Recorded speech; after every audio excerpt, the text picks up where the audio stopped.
Thank you for staying. Let's settle for the news. And in our first story, former chairman of the Public Interest and Accountability Committee, Dr. Steve Manteyao, is questioning government's continuous use of oil money to fund the free SHS program. Since its inception in 2017, government has spent some 7.6 billion cedis on the program, 3.44 billion cedis representing 45.24%, which came from the annual budget funding amount of petroleum revenue. Now, there is a current debate on whether to review free SHS due to the current economic difficulties facing the country. Speaking at a public lecture organized by PAC to review 10 years of management and the use of our petroleum revenues, Dr. Steve Manteyao insisted that government ought to invest the petroleum revenue in other ventures and use the proceeds to fund programs like free SHS. The uneducated market woman at Mokola, who has had no education in economics, will tell you that nobody lives on his or her capital. Capital is meant to be invested, and you live off the dividends from investments. Let us as a country begin to realize that our natural resources and the revenues derived from them are our capital. We need to, as a country, invest this capital and then live off the dividends from the investments. And that is the way, in my view, to sustainably finance national programs such as the free SHS. For instance, under the previous government, we invested $30 million of oil revenue in Kotoka Terminal 3 through the Ghana Infrastructure Investment Fund. That money today is worth $37 million. So assuming that you had an arrangement to invest the capital, that $7 million will be the returns, and that is what you put into a fund, okay, to finance free SHS. So that beyond the depletion of oil, there will still be money invested to finance free SHS sustainably. Now, General Manager in charge of sustainability and stakeholder relations at the Ghana National Petroleum Corporation, Dr. Kwame Ban-Nyako, disagrees with Dr. Manteyao. He says spending on education itself is an investment. There was an argument about whether education expenditure is consumption or whether it's investment. Where have we? You hear let's invest in education. Do you hear anybody say let's consume education? Hello, let's be honest with ourselves. Yes, government decided to use the money for a specific project. That's why I said I don't want to go into the free SHS thing. But if we are doing a pure economic debate, the returns on education is in the region of 24 to 36%, depending on whether it's on primary education or it's on tertiary education. We can have an economic argument around that. And so if you, instead of using the money, invest on education, you decide to put it in a heritage fund for the same generation that you are depriving them of education. You are putting money in the heritage fund, it gets us only a return of 2% to 3%. I'm saying as an economist, it doesn't tell me that you are getting value for money. And so maybe I'd rather take the money and invest. There's fiscal infrastructure as a way of investment. There's human resource way of investment. And there's heritage fund. These are all investment opportunities, isn't it? We need to choose the one that gives us the maximum returns. And because if we invest in the education, we're actually investing in the future generation. Let's go to Parliament now. And Member of Parliament for Yendi, Farouk Aliu Mahama, says the E-levy will be approved by the end of this month. The MP is confident the strategy adopted by the majority caucus will pave way for the adoption of the E-levy. He insists the E-levy will form part of government's economic recovery program. The finance minister is a well-experienced finance minister, having managed the economy, having handled the economy of Ghana, having positioned Ghana in the map, and also trying, hopefully we are hoping that at least the E-levy would be something that we'll use to solve all these problems. And inshallah, I know before the month of March, we'll be able to see the implementation of the E-levy, and inshallah... You will approve E-levy before the month? Why not? Anything can happen. You barely have about 2 weeks to the end of the month. Why not? Anything can happen. And E-levy... You don't have the number. No, how would you know? Are you a parliamentarian to know that? No, but I sit in the chamber. No, but you sit in the chamber. Do you know what will happen? We don't need to let you know our cards. At the right time, we'll come to approve and E-levy will be passed. And we'll use, don't worry. 138, 136. E-levy will solve now you most are of short it. by 2. No. How do you know they were short by 2? You are short by 2. No, don't worry. The end will justify the means. I see. Yes, sir. So you're confident that the E-levy will be passed. Will be approved Inshallah. by the end of March? We will do that and support the president and the government to achieve. The president is not approving E-levy for his own benefit, but the people of Ghana, the roads in Yendi, the roads in Nail Fong in Yendi, the infrastructure that Yendi needs, the water system that we have to improve, all these things is going to be benefit for all Ghanaians, specifically my constituents. How do you intend to approve the E-levy when you don't have the support of the minority? The minority needs the E-levy also to survive. Why not? When they approve the E-levy, is it going to be the E-levy for only MPP people? It's going to be E-levy. No, why not? We would approve it and there will be benefit. Contractors, there are contractors who are going to be paid through E-levy. Are they going to be MPP or only? Don't worry, the end will justify the means.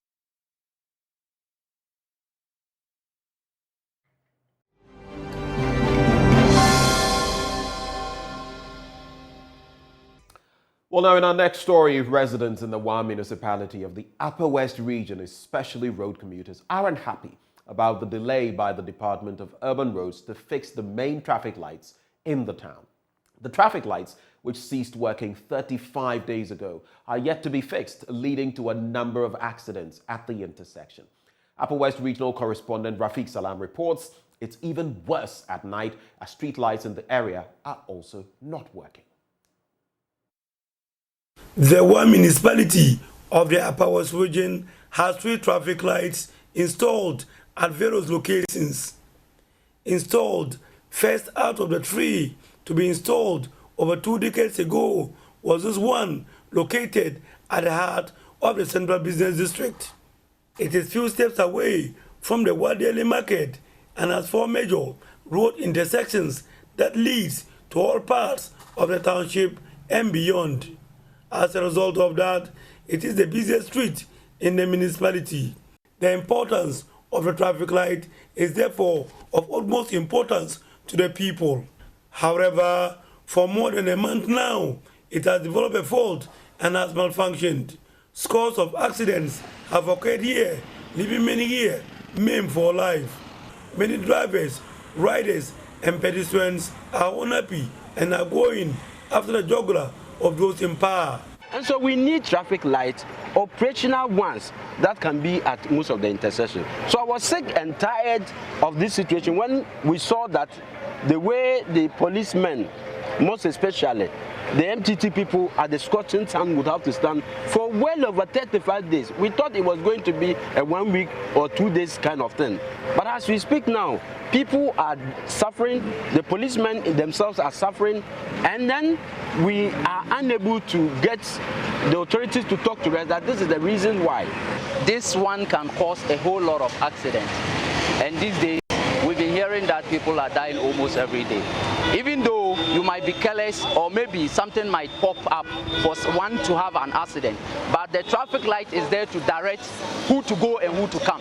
So now that the traffic is not there, everybody will be in a hurry to go or to come. You're always afraid. Sometimes if you are passing here, especially in the night time, there's nobody here directing. So I'm always afraid to pass because of it. As you can see, the place is very crowded. Because the policeman is there stopping people, it makes the roads very crowded. Most people will stand and the way the queue will be long, and the time that he will release the other people to come and go and the time that the other people will wait is very stressful. It's been 35 days since the traffic light at the heart of the one municipality devolved a fault. Each of the 35 days is not functioning. You have these policemen right here directing traffic. Some of them, they are trying to obey what we are doing, but some of them, they also try to beat the traffic. So our duty is that the moment it's time for these people, I have to put them to come. When it's done, I'll cut them off, I'll put these people. But the rest, some of them, they fulfill not to obey my instructions, so there's nothing I can do. When it's 6:30, when we try to obey them, they refuse, because they say it's time for them to go and pray. So they will not obey our traffic. In the night, it is worse. Chaos, darkness, and all drivers have the right of way. The only thing that seems to be sane and helpful are the highlights of vehicles that help the motorists to maintain their way through. you can see that there's total confusion right here at the main traffic light. Nobody's obeying the other. There's nobody to direct traffic because there's total darkness and total confusion. There's no light, and people using the light of my car to see how things are going. It is really dangerous to even conduct an interview here. You could be hit in the dark unknowingly by the impatient motorist. The darkness here is legendary and has forced us to use light from a mobile phone to enable us speak to this tricycle rider. Vehicles are moving without any directions, and this can lead to accident. We don't know the reason why our leaders are keeping quiet to this. I don't know whether they are waiting for something to happen before they come to assist us or what. For now, we are still confused. We don't know our way forward, and we don't know what to do. It's very risky and it's very dangerous too. Meanwhile, the Urban Roads Department managers of the one traffic light told me off camera that plans are afoot to fix the traffic light. They, however, are tight-lipped on exactly when it will be fixed. The one municipal chief executive is Secretary Moment, whose head is on the chopping block by motorists over the malfunctioning of the traffic light, has declined to speak on the matter. Reporting for JoyNews, Rafik Salam.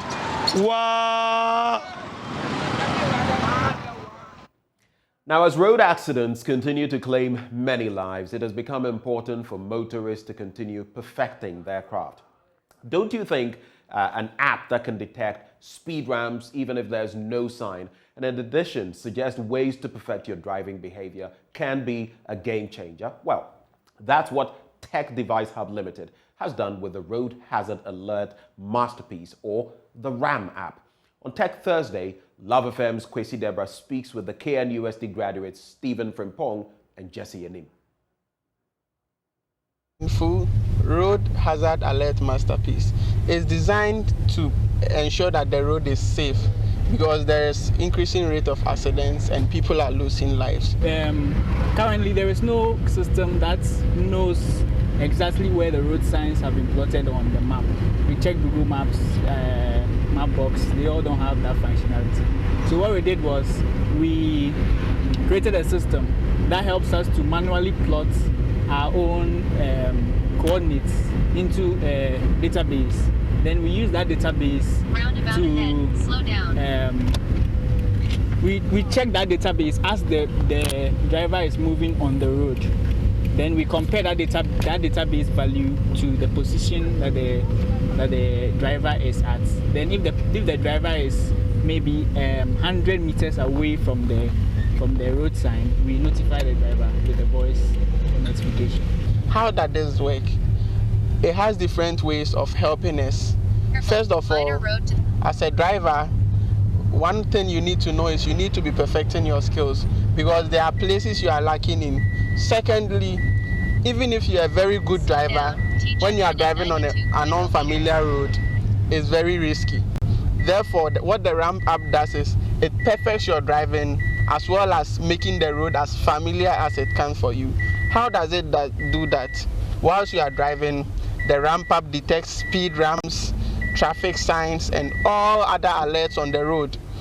When you are driving on a road where the behavior of the people in that community is reckless driving, it lets you know if you should expect more motorbikes. It lets you know. With this, it helps you and makes the road as familiar for you as it can. That is how the ramp up is able to make the road familiar for you. In the other field, it is also designed to make you perfect your driving. You can see there is a zebra crossing ahead of us. So the ramp up is able to tell us that there is a zebra crossing ahead. So we have to slow down. Aside that, it also detects other critical stuff on the road. If it's a speed ramp, if it's a traffic sign, or everything else to ensure that the driver is very comfortable and knows the road he's driving on. How does it do that?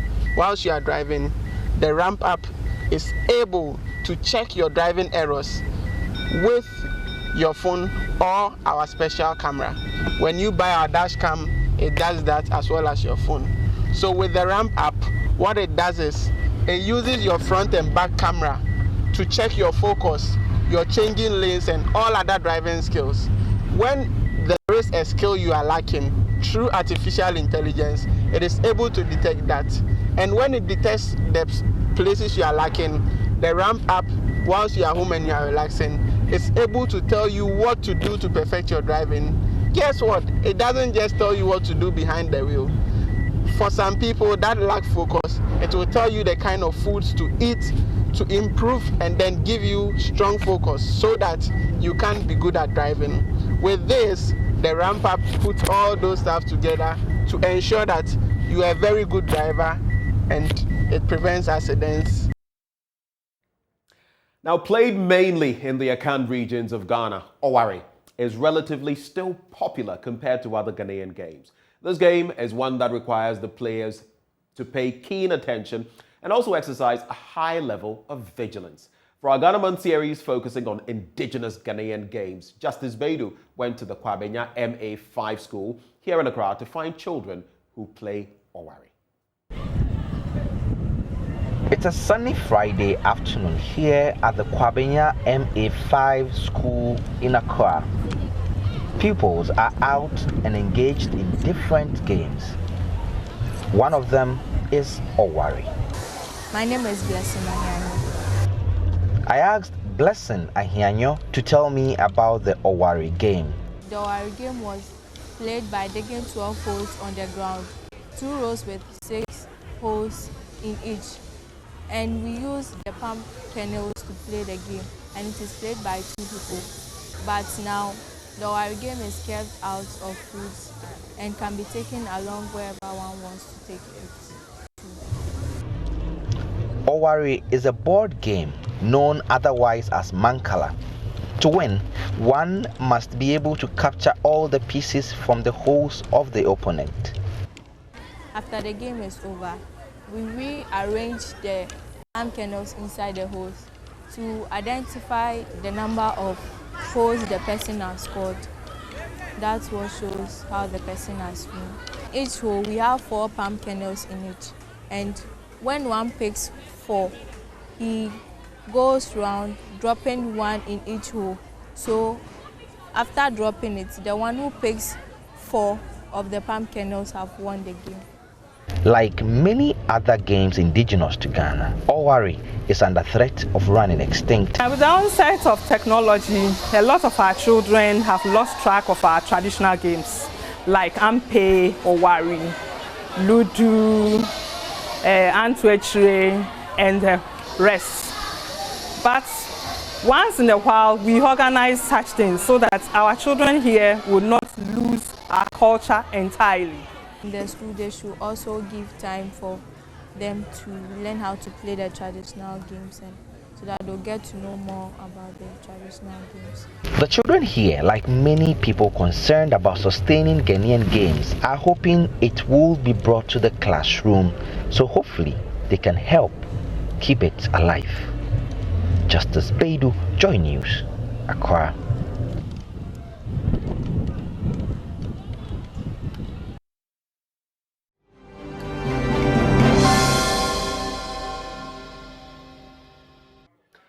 Here we are. Thank you for joining us on the News Review. We're getting into all those issues you'd like us to get into from the papers. Joining us this morning, Salam Brantier, policy analyst with Imani Africa. Salam, a very good morning to you.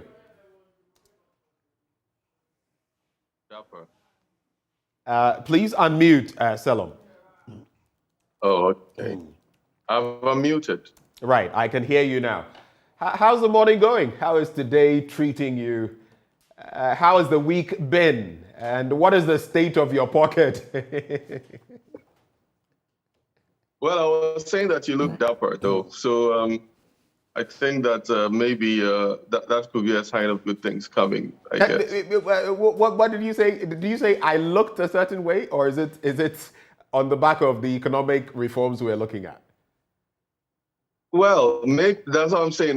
Maybe it's a harbinger of hope. You look dapper. You're looking really dapper this morning. I thought I'd heard that. Thank you very much, Salam. But trust me, it doesn't intimate anything close to what you are saying. But we take it that way in Jesus' name.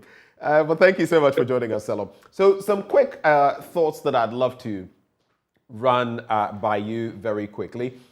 We've had a series of accidents in recent times in the Western region, one claiming 14 plus lives. We've had an incident in Tema and all of that. We still don't seem to have a hang of or on the situation when it comes to the carnage on our roads. What more do you feel we should be doing? I mean, when you look at what is happening and street lights being off, traffic lights, signals being off, many places you turn.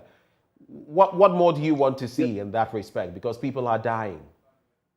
Yeah, I think there's a basic root cause for some of these things, which is, I think, is in the design of some of the roads that we have. You look at various junctions, for instance, and then you see sometimes why accidents happen. You have trotro bus stops right behind the traffic light. And some of these things even just cause backed up traffic.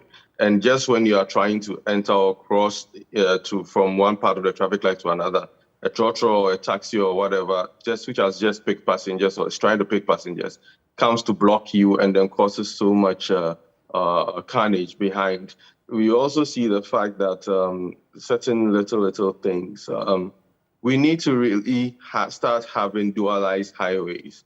Across Africa, if you go to several countries which are probably with us on the same economic level, most of their intercity highways are dualized. So I think that it's high time we just had a similar regime here in Ghana. Because of the volume of cars we drive, it is just a no-brainer that all our major roads should be dualized, and there should be some considerations around the design, especially around intersections where we have traffic lights, to ensure that if people are moving, let's say, from one side of a traffic light at a crossroads to another, we would already have had lanes that cater for those people, such that it is easier for them to turn in. In certain countries that you travel to, you realize that these things actually help reduce the number of accidents because of the fact that you anticipate where people are turning into. But our maintenance of traffic lights is poor. Our maintenance of street lights is extremely poor. Even in countries like Nigeria, where there is hardly any electricity, there are far more street lights working than Ghana with almost constant electricity. I hear that there's also a matter of people stealing cables and things like that on a constant basis, as well as even the lights themselves. These are things that we probably need the municipal authorities in the various districts where you have high volume traffic to begin to look at in terms of vigilance or putting their municipal guards on the watch. That's probably one of the few ways to start solving some of these issues. Right. Let me quickly run by you something else that you've been passionately talking about, SIM card re-registration. It's been a bit chaotic at some point when it comes to securing the Ghana card for most people. Maybe not most, but quite a chunk of people, millions of Ghanaians.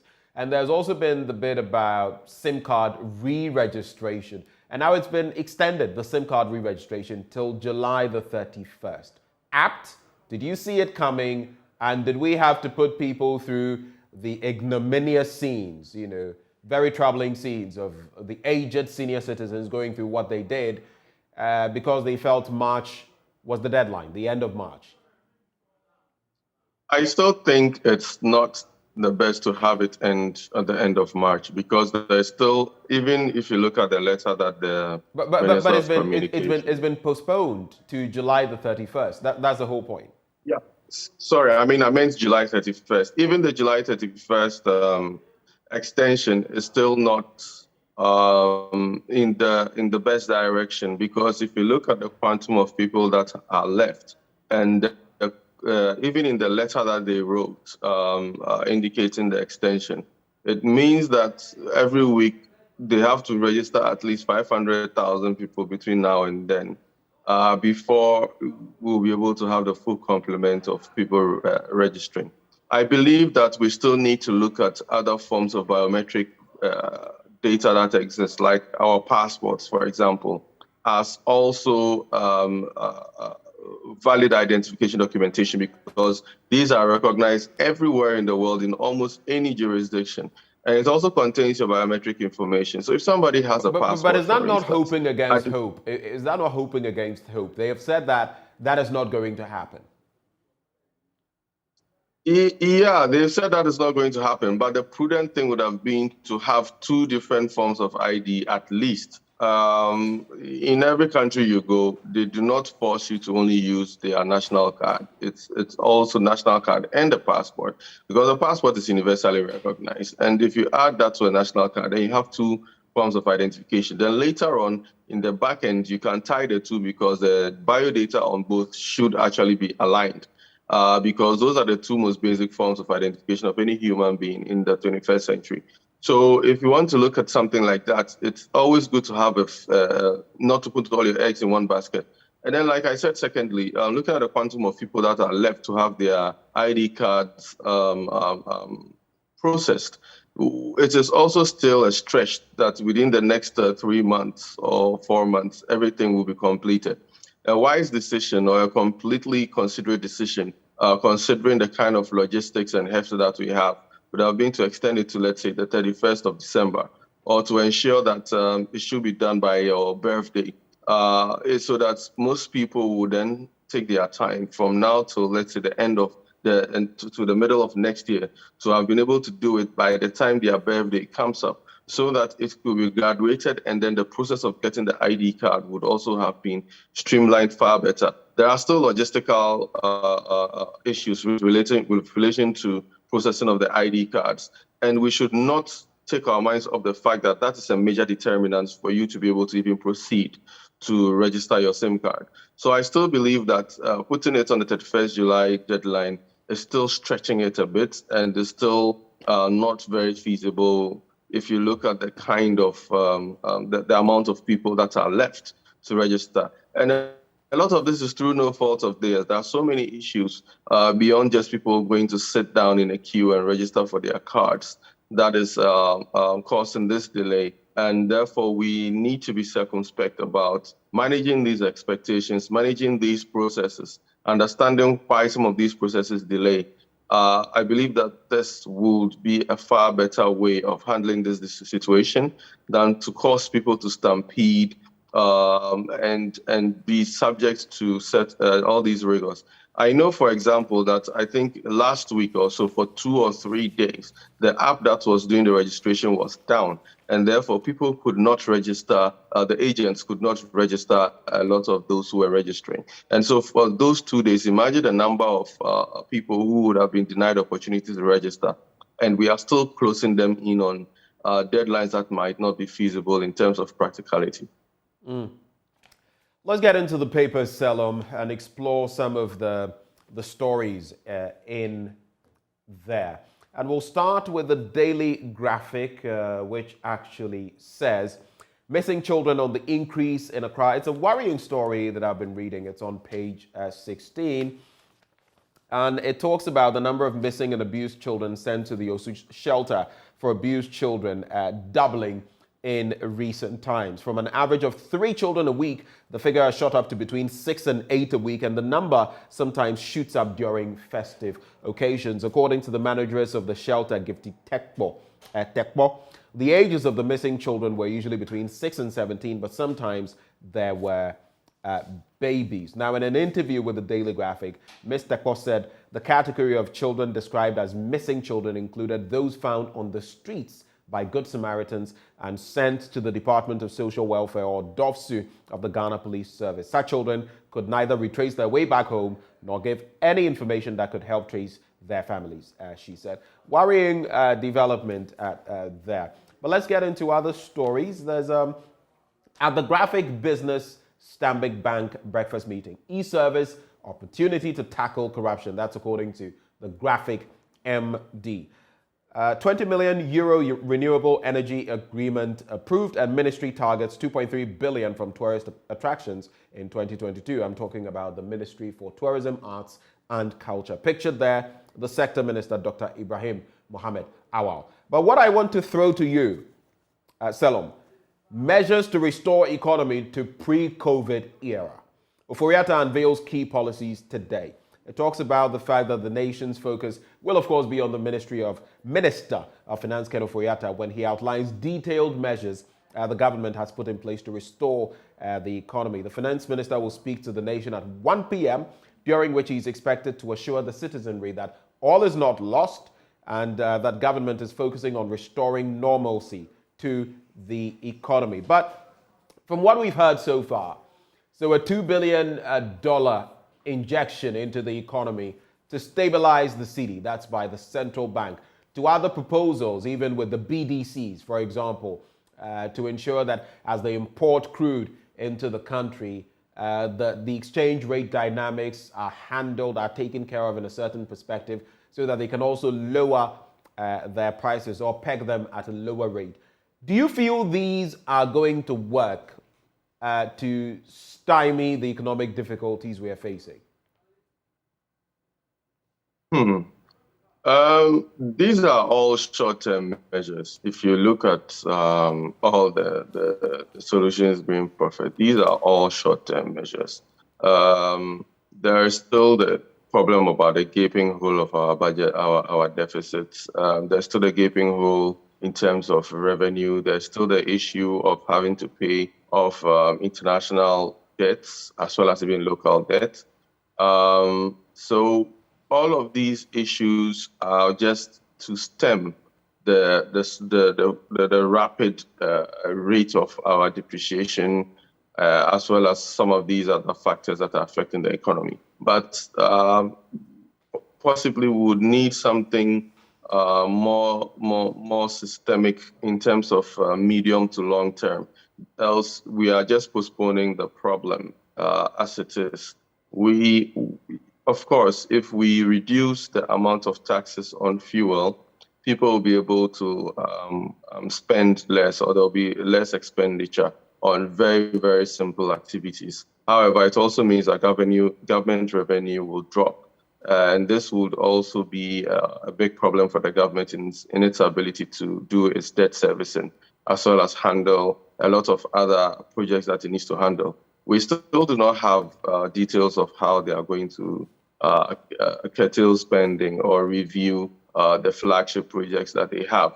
And I believe that we would all be waiting with bated breath to listen to some of these interventions that the finance minister is going to communicate to us, for us to be able to carefully or clearly evaluate what is going on in terms of what they are offering. I think that much so of all of this... Just to chip in, Selom, on what they're offering. So apart from the $2 billion to rescue the city, that's quite a rescue mission. Sounds like Mission Impossible, but hopefully, because some have said that, like you're saying, this is a stopgap measure, but what do we do for the long term? There's also the bit about government cutting salaries of appointees by up to 30%. And this morning, we're going to have a proper discussion on some of those bits. The policy rate has been increased substantially to 17%, and the cost of loans is to go up. So these are some of the measures. Yeah. Though this end, the policy rates bit, I don't see how it's going to. Yeah, impact. It doesn't because let me tell you something. If you increase the policy rate and it's going to be more expensive to lend, how do you expect businesses to access capital? Exactly. Access to capital has been one of our biggest problems. And so if you cut access to capital, you're already cutting off a lot of job opportunities for quite a lot of people. Right. You are cutting off a lot of opportunities for private capital to be able to build businesses, to be able to employ people. And of course, the only thing you're going to do is going to make people put money in bonds that will give them the yields, or that's what the banks will do. Because even when the rates were lower, how many banks were giving out loans? And now that we are raising these rates, how many businesses can even make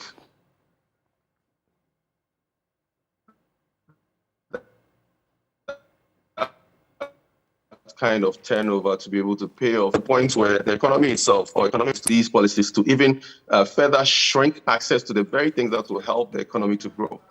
And what are we going to do? Are we going to say that we're going to still have this top-heavy situation where government is still insisting on being a bigger employer than the private sector? Right. Are we still going to say that we are going to be doing all these narco-type things just to allow the youth to be able to access some form of money? You see, so it's neither here nor there. Like I said, injecting the money is just a stopgap measure for just a very limited set of the problems, right, whilst the bigger problems still are staring us in the face.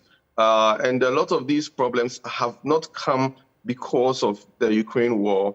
They have come because of systemic and structural issues that have been there that we have been complaining about for ages. And so a lot of these things that we are talking about are just going to work for maybe 1, 2, 3 months.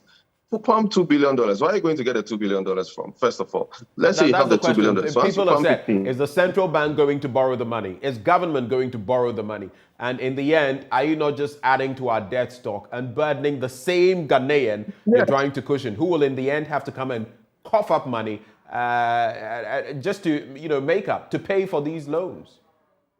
Exactly, because we are interfering with the market as it is by trying to pump this money in.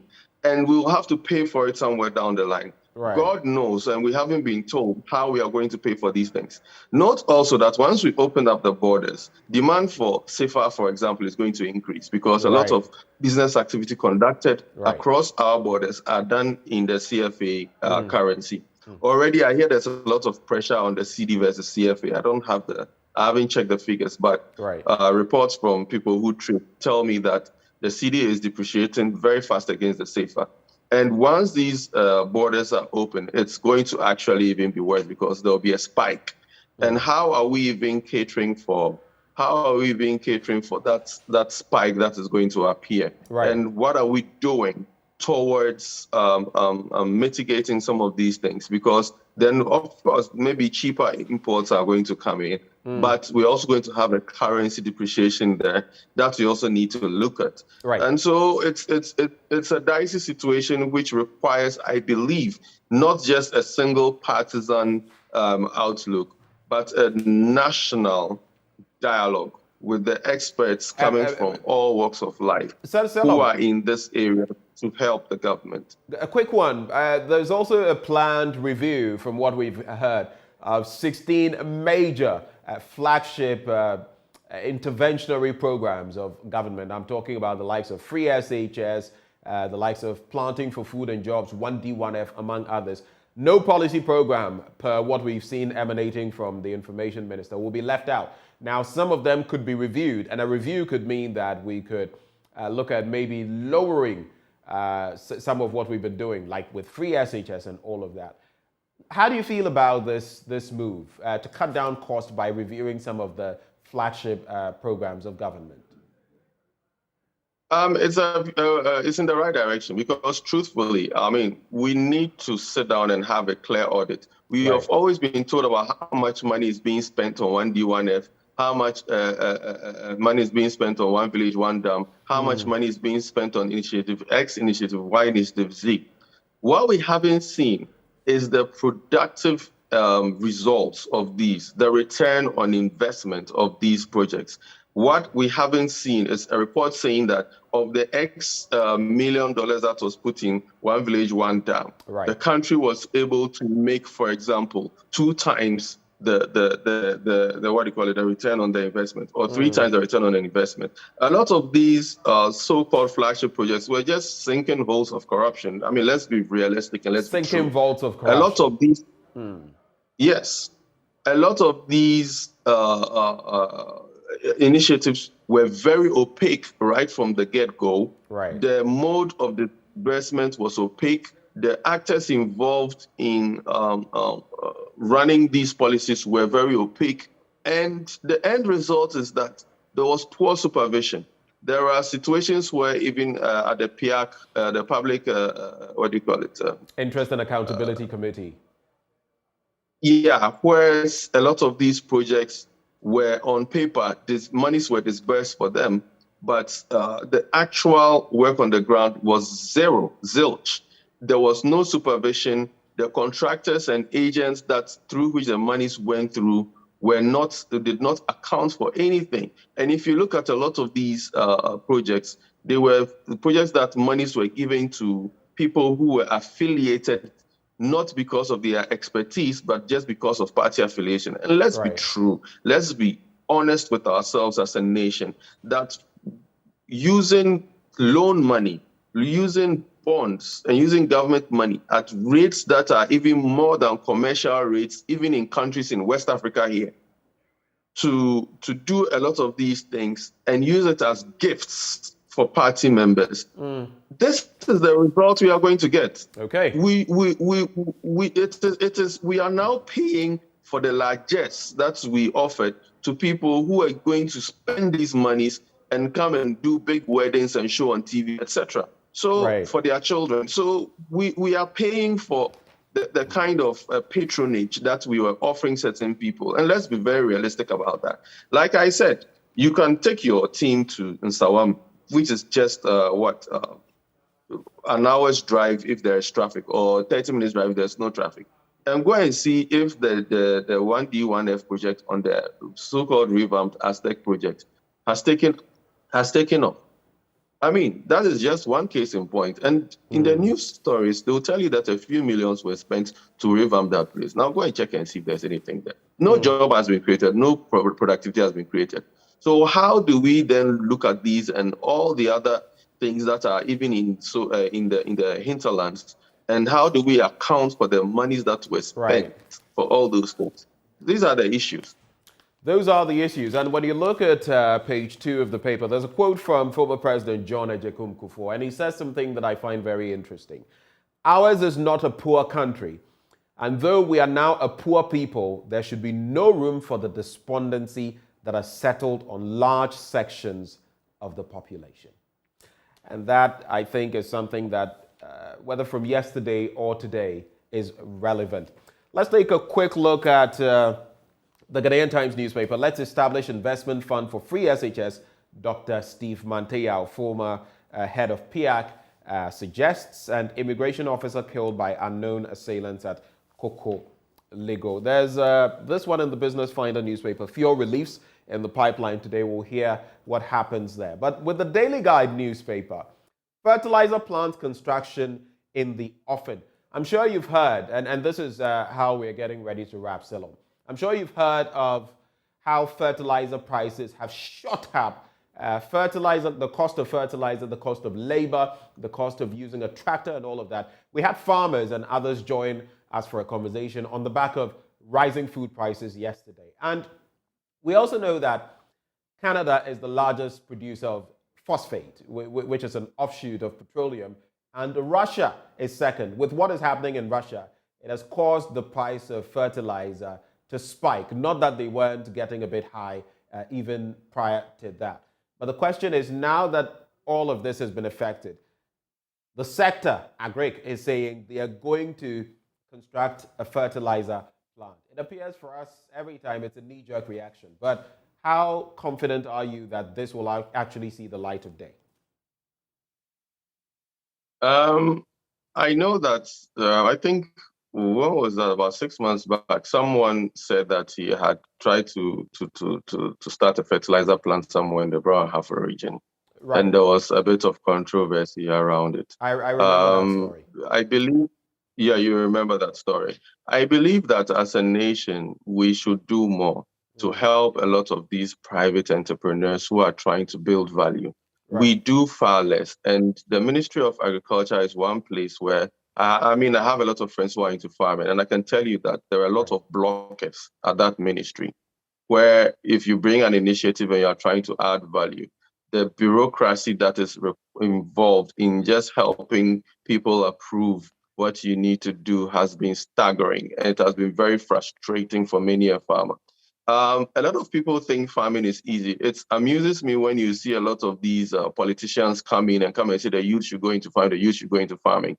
Let me give you a practical example. And just make it brief. We have whose farm I'm supervising. Yes, I have a friend who's farm supervising, and the cost of hiring a tractor, cost of hiring just very simple things can run easily into almost 10,000 cedis for a 3-acre plot. And how much money are you going to make from that before you are going to actually sell the produce? And this is based on old prices. With the Ukraine crisis and all, I mean, it was predicted that a huge percentage of our fertilizer comes from Ukraine, and some of it also comes from Russia, huge percentage of that. Now, with all of these and this fertilizer plant, what time will this fertilizer plant be ready? In fact, in other African countries, they've been building these fertilizer plants and diversifying over the past 4, 5, 6, 7 years. We are late to the game, but we just hope that there will really be that policy concentration to have some of these things done. Right. I also heard that yesterday Dangote has opened a big fertilizer factory in Nigeria. Right. So I hope that some of these will help ease the issues. But if we had followed the original plan about the gas from Metuabo and the oil sector, derivatives, the plans that they had back then to build up these plans, and we had followed through with them as far as from 10 years ago when these plans were made, we would not have found ourselves in this situation. It all still boils down to our focus on policy and whether we want to execute that policy or we just want to talk. Is it going to be another talk shop, or are we going to see this plant for real? We would love to see that plant. It would help farmers across the country. But Telom, thank you so much for engaging us once more, and do have a beautiful Thursday. You too. All right. Up next on the AM show, we have sports, and after that, we're cutting into our big stories. Finance Minister Ken Ofori-Atta will be at Parliament today. What can we expect? And the testing regime at the KIA, what is going to change? All those questions later on the show. But up next, sports. Do stay.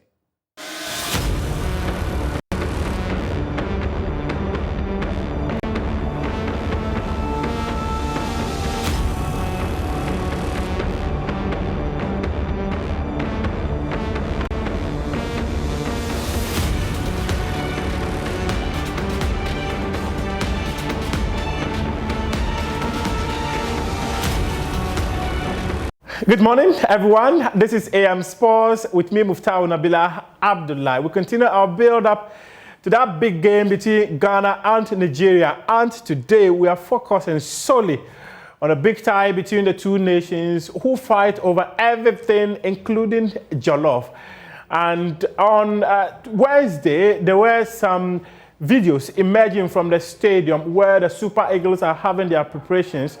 And the Nigeria Sports Minister, Sunday Dari, said the Super Eagles are going to beat the hell out of Ghana. Well, the Minister of Youth and Sports, Mustafa Yusuf, has responded to the claim by his colleague that the Super Eagles will beat the Black Stars blue-black. According to him, the comment from Sunday Dari does not represent his true emotions ahead of the contest, so he tickled himself to have a good laugh. He was speaking on PM Express. We have a very long history of relationship, a very good relationship between Ghana and Nigeria. And we are very, when it comes to sports and other things like jollof rice and most things, we are rivalry. We share a very huge rivalry. But this rivalry have not spoiled the relationship between these two beautiful countries. So on Friday, all what our country have to do, we are ready to battle, and we are very, very sure that our boys, the caliber of players that we have called, the commitment that they have shown so far, the training, the technical team that we have, the management team that we have, there is no doubt that on Friday, our blasters, the blasters of the Republic, is going to shine and shine across the whole world. And we are going to defeat Nigeria, both here in Kumasi and also in Abuja, far away in Nigeria. There's no doubt. We are prepared to beat Nigeria in this game, both here in Ghana and also in Nigeria. We have a track record when it comes to football between these two beautiful countries, and the history is going to repeat itself. As far as we know, Nigeria cannot compare themselves to Ghana as far as football is concerned. And my brother is just tickling himself just to make himself happy.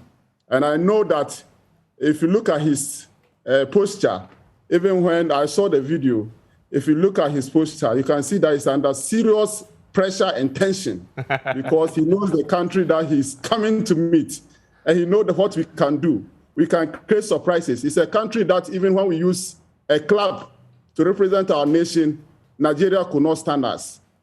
Even a club level that we use to represent our nation, Nigeria could not stand up. So I'm very, very confident that on Friday, the star of the Republic of Ghana is going to shine bright across the country. Indeed, are the Super Eagles under pressure? Well, Management Committee member of the Black Stars, Samuel Kufuor, says Nigeria looks much better on paper, but Ghana will have the psychological edge over the Super Eagles because the senior national team has not lost against the 6 times World Cup participants since 2006.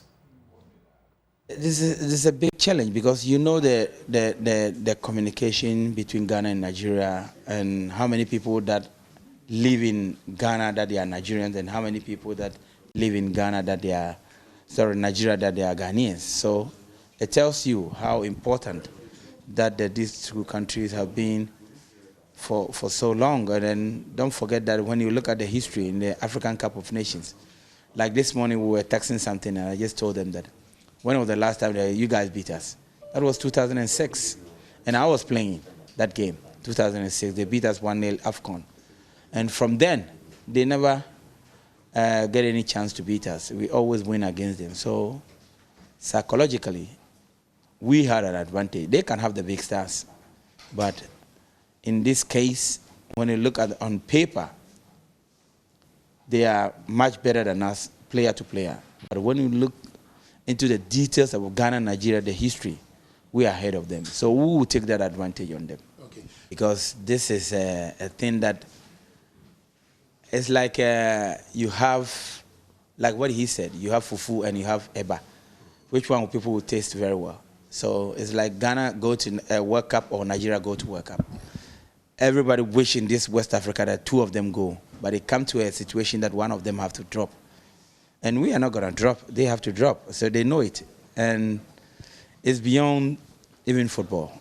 The musicians, Shatawale and his people are fighting the other side. Yeah.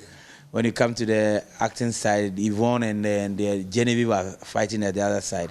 When you come to the legend, we are fighting against Okocha and then Amokachi and them. And then when you come to the reality, the players that are playing right now, Partey and his people are also fighting against each other, against the Nigerians. So it's beyond football. Realistically, how do you make of our chances? Well, our chances is bright. We're playing Kumasi, don't forget. Kumasi has made Ghana qualify for the 3 consecutive World Cup. So the trust is here. That's why God make it happen for us to play in Kumasi. It's not by accident. It's a reason and purpose. So I believe that this game is very crucial, not for me alone, not for my chairman. It's for all of us, even the ladies at the studio. And former Vice President of the Ghana Football Association, George Afriyie, he has called on Ghanaians to trade their weight behind the Black Stars for the World Cup qualifier against Nigeria. George, who led the senior national team as a management committee chairman, wants supporters to put behind the team's poor showing in AFCON earlier this year and be optimistic. Another big opportunity for us to show a massive support for our dear Black Stars. Remember, there's only one Black Stars. We are the Black Stars of Africa. Irrespective of whatever anybody says, irrespective of our recent forms, irrespective of our recent participations and failures, this is still another big opportunity for us to eliminate Nigeria. I call on every single football-loving fan in Ghana and outside Ghana, especially all my brothers, Ghanaians and sisters. This is a big opportunity for us to market our country, Ghana. This is another opportunity for us to prove to all the football fans across the globe that we are Ghana. When we are determined to do it, we do it. We've done it before and we can do it again. I call on every supporter, every single football fan of Ghana to go to Kumasi Baba Yara Sports Stadium to give massive support to cheer our Black Stars to victory. We've done it before and we can do it again. Ignore the big names being bundled around. We also have the Daniel Matis, the Alexander Jikus, the Jordan Ayus, the Kudus Mohammed. We have the men. Tell them we have the men and we are capable of beating Nigeria. We are going to qualify for the next edition of the World Cup 2022. We will do it and we call on your support. We call on everybody to give maximum support to the Black Stars. My support is with the Black Stars. I support the Black Stars. I support the GFA. I support the government. They have done a fantastic job by putting together a fantastic technical team. And this, they all need our support to succeed. I call on everyone to support the Black Stars. Go Black Stars, go Black Stars, go Ghana, go Black Stars. And as people continue to call for support for the senior national team, Deputy Majority Leader of Parliament, Afenya Markin, wants the players to play as a unit to make the country proud. Those 11 players who are going to be on the field should first forget about their individual skills and know that if they work as a team, it doesn't matter who scores. It is the name of Ghana. Sometimes we get disappointed when we see players holding on to the ball for such a long time, or because they want to make an effort to score. So, Mr. Speaker, I would say that there should be tactical discipline, there should be teamwork, so that at the end of the day, with the benefit of blessing, Ghana Black Stars will be victorious.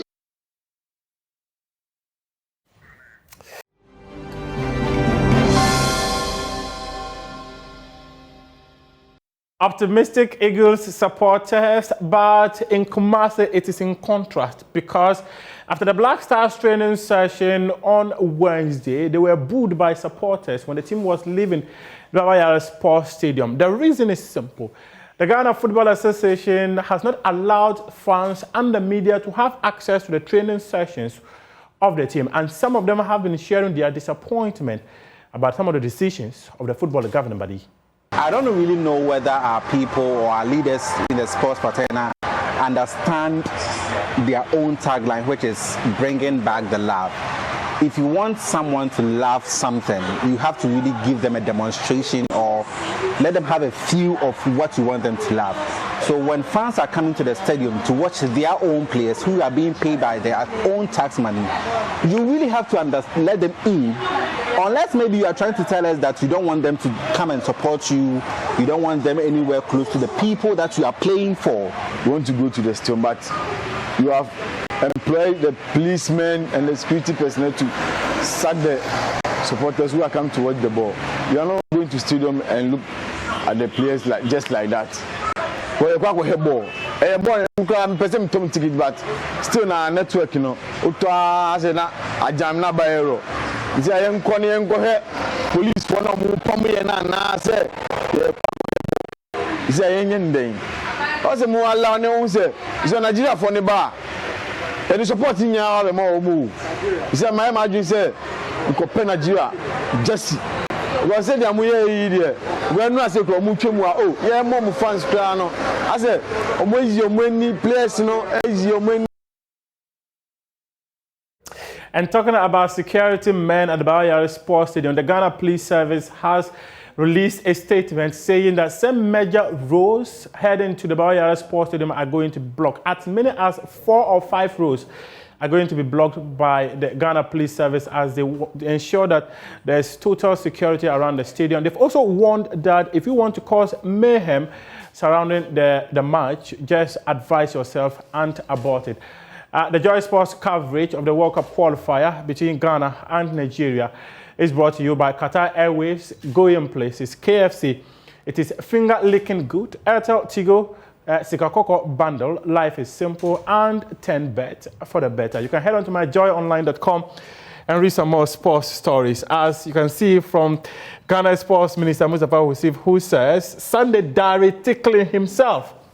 That's a job. He also deserves one. And there's one too from the road to Qatar. All the qualifiers, all the fixtures, you can have them here on myjoyonline.com. But if you go to Europe, reports say that Manchester United are speaking to Ajax Amsterdam head coach Erik ten Hag about the managerial job.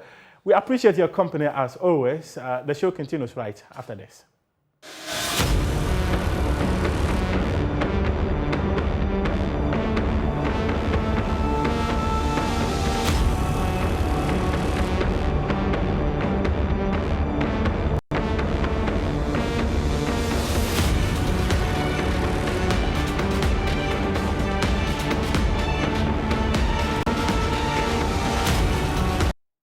Well, time for us to dig into our big stories this morning. And we're going to be talking about what to expect ahead of that all-important message from Finance Minister Ken Ofori-Atta at 1 p.m. on the floor of Parliament today. We have some inkling of what to expect. We've been told about that $2 billion package to shore up the city. We've been told about other measures, 30% salary cuts and all of that. But how is all of this going to help stabilize our economy? We have joining us for this discussion Alhassan Suini, Member of Parliament, Tamale North. We also have Dr. Kingsley Nyako, Member of Parliament for Kwada. So they will join the conversation. Other aspects of the conversation will weave in, should we be able to rope them in. Dr. Ejapoma Jeche Dako, Senior Lecturer at the University of Ghana Business School, and Yakubu Hadi Yakubu, I should say, Fighter General, Economic Fighters League, as well as Clement Boateng, National Organizer for Guta, Samson Asaki Wingobit, Executive Secretary, Importers and Exporters Association of Ghana. All of them join us on the big stories this morning. But let me start with those in the studio. I'll start with you, Alhassan Suini. We've heard of that retreat by the economic management team, cabinet ministers, and they do agree that things are not going well. And so, though they did not involve you in the minority or others, the government has sat down and said, we need to map a strategy to move the economy forward. All the things you've seen up to this point, do they give you reassurance? And the things you've heard as well, the $2 billion here, and we are taking salary cuts and all of that, do they give you any reassurance that our economy will soon find its footing again? Well, good morning, Ben, and good morning to Dr. Nyako. Good morning to our viewers, especially the good people of the Tamale North constituency. I think that if saying the right things were, matched with implementing the right things, we would not be where we are today. So I have heard some things that sound right, but I've heard them before. In fact, I've heard better before. So as to whether it gives me any assurance, I am cautioned by the past, where I heard better, but the implementation, just was shambolic, and it's the reason where we are today. But one has to be hopeful that this time around, perhaps having been beaten by the inability to match performance with words, the government will be more committed to doing what they say they will be doing. The retreat, we all heard about it. The finance minister will be addressing the nation today. I do not yet know if it is going to be by way of statement on the floor of Parliament or it's going to be through the press, because I see flyers suggesting a press briefing. Right. But I also get an indication from reports that he may be doing this on the floor of Parliament. So a bit unsure as I'm unsure. But what we know is that structure. Definitely yes, there will be some. I'm unsure about the structure that it will take, but we know that he will be speaking to the nation, either through the press or through a statement on the floor of Parliament, about the economy and some of the decisions that they have taken moving forward to revive it. I've heard of the cuts, and it's all well and good. I mean, it's not the first time that our governments have had to engage in this salary cuts. Symbolic, I mean, what do you call it? Small as it may be, it is symbolic. I mean, because some have said it's not an amount that is going to contribute so much to the kitty of obviously the it's not. So it is symbolic to show that we're asking you to tighten your belts. We're also tightening our belts. So it's not much, but like I said, it's symbolic. I mean, in the past, when those cuts were done, they were committed to constructing chief compounds across the country. So it gives citizens the assurance that our government is, finally waking up to the reality of how bad things are, and it is not enough for them to just call on us, the citizens, to tighten our belts when they don't show that they even have any belt hooks, on the pants that they wear. So that's symbolic. But as to how that will impact the economy, only time will tell. Because that in itself is not enough. We need to take, very difficult measures moving forward, by way of also even cutting down on certain expenditure or realigning some of the expenditure to make more meaning and to impact more. For example, I mean, some have raised the issue about the president travels and how he travels. It's not just the travel, but it's how he even travels. I mean, are we going to see some prudence in that also? We should. And when that is done, and then you also look at even government machinery operations, the number of staffers that you have at the presidency, for example, the appointments, the new appointments that we have recently seen, will that stop? Will we have more? I mean, will their salaries also be cut? I mean, these are some of the things that should complement the announced 20 or 30% cut. That I've heard, and just to not to interject, but I've heard people on the same tangent say that the presidential staffers could be cut by at least 1,000 of those staffers, all of whom are Article 71 office holders, which means all the benefits flow through. And if we could shave off about 1,000, and the person suggests, I just don't have the name, but the person suggests, for example, that you ask some of these people, they say, we are at the presidency, but what exactly do you do? I mean, it's a bit ambiguous. It's nebulous. You do not know what exactly what the people do. Yeah. Do you agree with that? I absolutely agree. I mean, the presidential staffer list has almost doubled since 2017. I mean, and like you have correctly indicated, even if you are quoting someone, the fact is that you meet many of them and they just introduce themselves as presidential staffers, but without any job description. And so it tells you that we can do without many of them, and some savings could be made in that area, because many of them also even have access to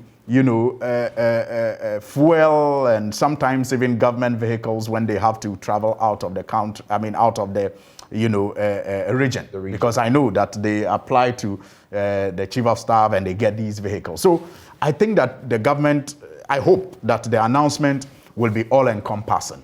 And it will really bring out a genuine commitment of government to lead in making sacrifices, as we all are called upon to do so, as we rescue the economy that is in crisis due to, some, if you like, wrong decisions that we took in the past, coupled with, the world challenges as a result of COVID and Ukraine. Let me come to a Member of Parliament for Kwadaso, Dr. Kingsley Nyako. Thank you so much for joining us on the show. When you look at what ordinary Ghanaians have felt and reacted to, and which the president, on the back of which the president said, well, we're putting this team together, we're having a retreat, and now I know you don't have the full details of what the finance minister is going to say. I mean, those in government, not all of you would have those details. But what do you think the expectation of the ordinary Ghanaian is? And do you feel that expectation is going to be met today when Ken Ofori-Atta, whether he delivers a statement to the press or gets on the floor of Parliament, interacts with ordinary Ghanaians? Because, look, at the bottom of it all, that is what everyone is looking for. Last time I hit the fuel pump, it was 10.97. I'm getting fewer and fewer liters every time I go to the fuel pump. I'm concerned. What is your reaction? Yeah, Ben, good morning. Good morning to Sohini, my good friend. And good morning to your cherished viewers and my constituents from Kwadaso. You know, I mean, it's obvious that we are not in normal times as a result of so many factors. I don't think what is happening is as a result of mismanagement of the economy. It's as a result of some external shocks and difficulties that the global economy has been plunged into. And we know that the COVID-19 its consequential effects of the global recession happens to be the worst since 1930 during the Great Depression. And every country is bearing the brunt of this. The agitations have been in this country because of price hikes, because of inflationary pressures, and some of the economic hardships that we are going through. And Ben, you know that in advanced countries, the same agitations are going on. And that prompted governments to take some decisions to soothe the pains that their citizenry is going through. If you go to the US of A, there have been some policy decisions to, ameliorate the sufferings of the masses. You go to the UK and all that. So for me, it is a step in the right direction. I think that the government feels the pains. Government is in place because it has to meet the needs, aspirations, expectations of the people. So if things are not going on as planned, I think the government has to change here and look at the right interventions to put in place to ensure that the citizenry go through less burden in order to live our normal lives. So for me, I think that we need to applaud the government for realizing that something drastic has to happen. You remember in 2021, inflation was doing so well. By October, it was about 7.5 or so. They realized that it inched to 11% in I think sometime in November. Right. So the government had to even increase the policy rate from 13.5% to 14.5%, thinking that it will be able to sustain the price hikes. But that didn't happen. That is why the government this time around has increased it by 250 basis points, at least to 70%. That is by 2.5%. That's it. So to 70% to make cost of borrowing a bit more expensive and to check inflation. You know what I mean? So these are temporary measures, at least to get the economy back, so that we can get to pre-pandemic, conditions in this country. Do you think we can really do that? Get to pre-pandemic levels where, per what you tell us, that the economy was pretty healthy. Look, consider the policy rate you speak of, for example. Yes, it has its positives, but there are the negatives as well. Once the policy rate goes up, it means the lending, when you are lending, banks are lending to us. As I said, cost of borrowing is going to go higher for the ordinary person on the street who is already feeling the shocks of the economy. But these are going to be in the interim. It affects the ordinary person, it affects business as well. But these are going to be hardship that we have to bear in the interim. We are going to recover. The multi-policy committee. Even in resolving the problem, it means we're still going to face it. There's even more hardship being foisted on the ordinary Ghanaian, even in solving the problem.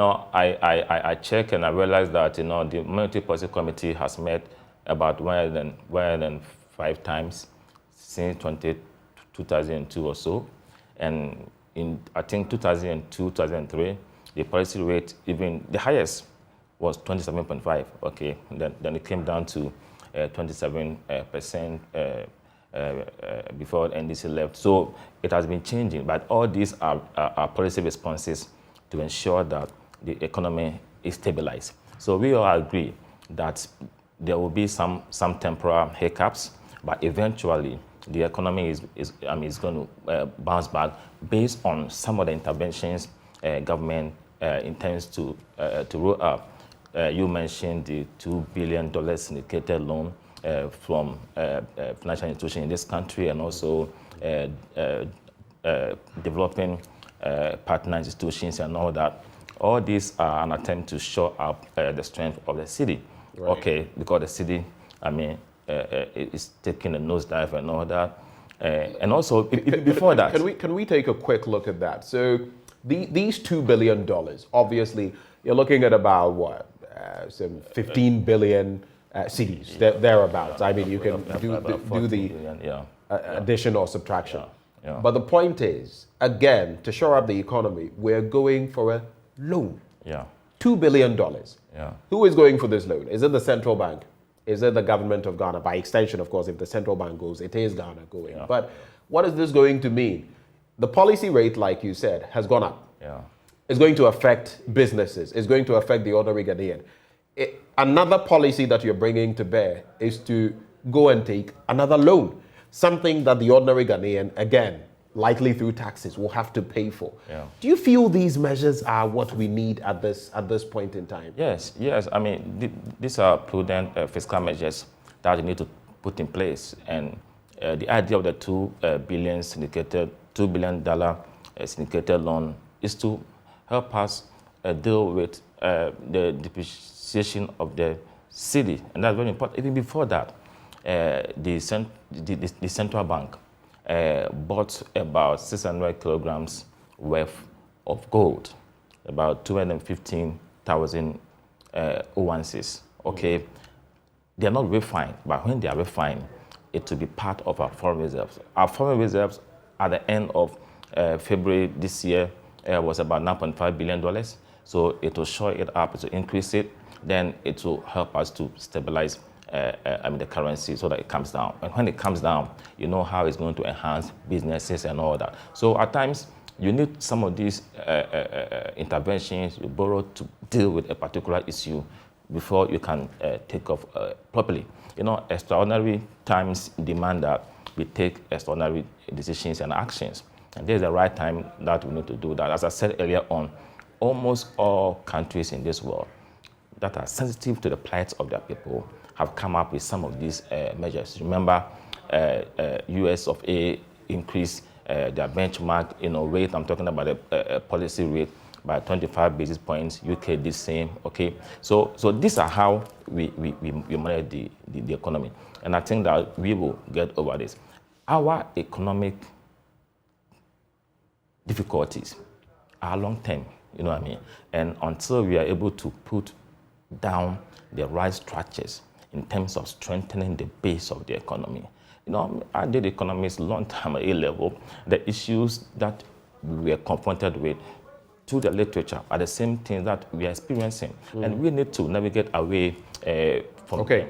All right. So we need to do that. So that's why these are going to be temporal. And the president rightly said that as long as we are going to export in volumes in terms of no value addition and import more than we export, as long as we don't have import substitution industries in this country, we are going to have some of these challenges. We're going to have some of these challenges. I'll be talking to the importers and exporters, but even when you talk about value addition, yesterday I was interacting with farmers on the show, and adding value to products is not in itself an easy process. In fact, in the course of the news today, you hear people who want to add value, and yet the processes that must be gone through and the hurdles, some of them political hurdles, so to speak, are disheartening. You get it. So you want to add value, and yet the same system doesn't allow you to do that. But let me quickly go via Zoom and engage Samson Asaki Awengobet, who is Executive Secretary for the Importers and Exporters Association of Ghana. Samson, a very good morning to you. Thank you for joining us on the AM show. Thank you for having me, and good morning to you, and good morning to your cherished listeners. Good. Let's go straight to the core issue.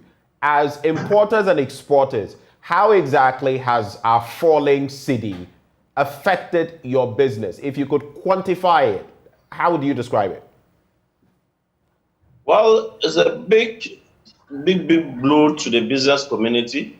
If you do recall that, let's say you have done orders in around November, December, against the first quarter of the year. And you remember we began the year with about, say, let's say 6.4 thereabout with the dollar.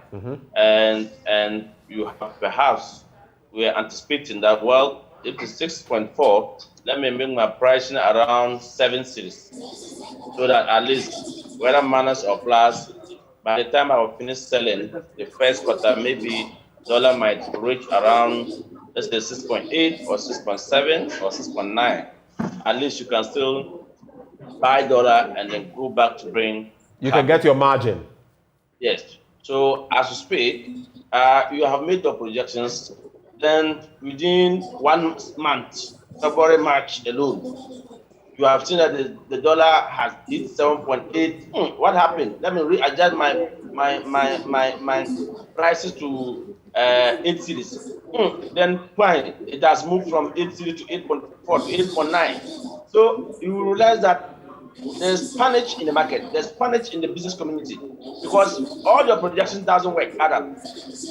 And so you either have to continue adjusting, and the worst scenario is if someone had finished selling his goods, his wares, and wasn't smart to have been changing in daily basis on daily sales.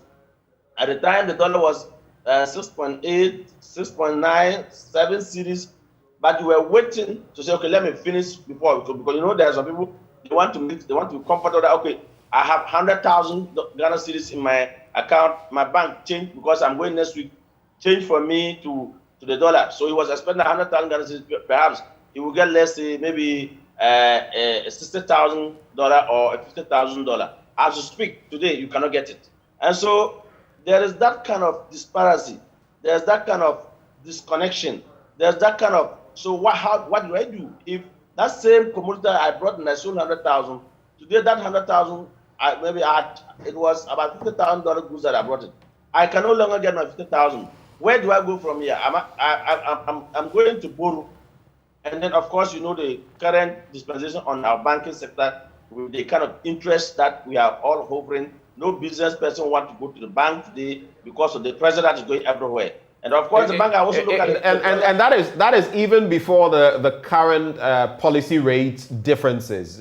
The policy rate has gone up. Is that something that you are not looking forward to as well? Because it means borrowing is going to come at greater cost to you. Well, I'm sure you've heard I've issued a statement that the current prime rate, where the governor of Bank of Ghana is even leading the crusade by asking commercial banks to increase their interest rate because the prime rate has gone up. And the point is, when about 2-3 years ago we had consecutively where prime rate was between 14% or 12.something%, and we from the business community, I've seen my senior comrade Clement Boateng on the other side. I'm sure he's going to speak. Where we were calling on the governor of Bank of Ghana to inform or to direct the commercial bank to also reduce the interest rate to be in consonance with the prime rate. We weren't hearing him. Just 3 days ago, when they met and came out with the prime rate increment and then the capital ratio and whatever, he was fast to explain that the commercial bank should also up their interest rate. Already the interest rate, the current interest rate before he was calling for them to up is nothing to drive home about. Business community are scared of going to bank, because comparing the same business community here and comparing someone at Ivory Coast, comparing someone at South African areas, the interest rate that they are borrowing to do businesses, if you want to bring it to Ghana here, you are going to collapse. Either you are going to be working and pay the bank, and then you yourself cannot even break even. So already the interest rate wasn't something to go to drive home about. And now the governor of Bank of Ghana himself is now leading the crusade to tell the commercial bank that please increase your interest rate because the center cannot be hold. So we strongly believe that if that's the case, then he should leave. Because in 3 years ago, when he was closing down some commercial banks, i.e. Unibank, Indian Bank, and other things, they were using the yardstick that if they clean the financial institutions, they was going to make our city very resilient, very strong, and the economy very resilient. As we speak, 3 years down the lane, my people clearing goods at the port.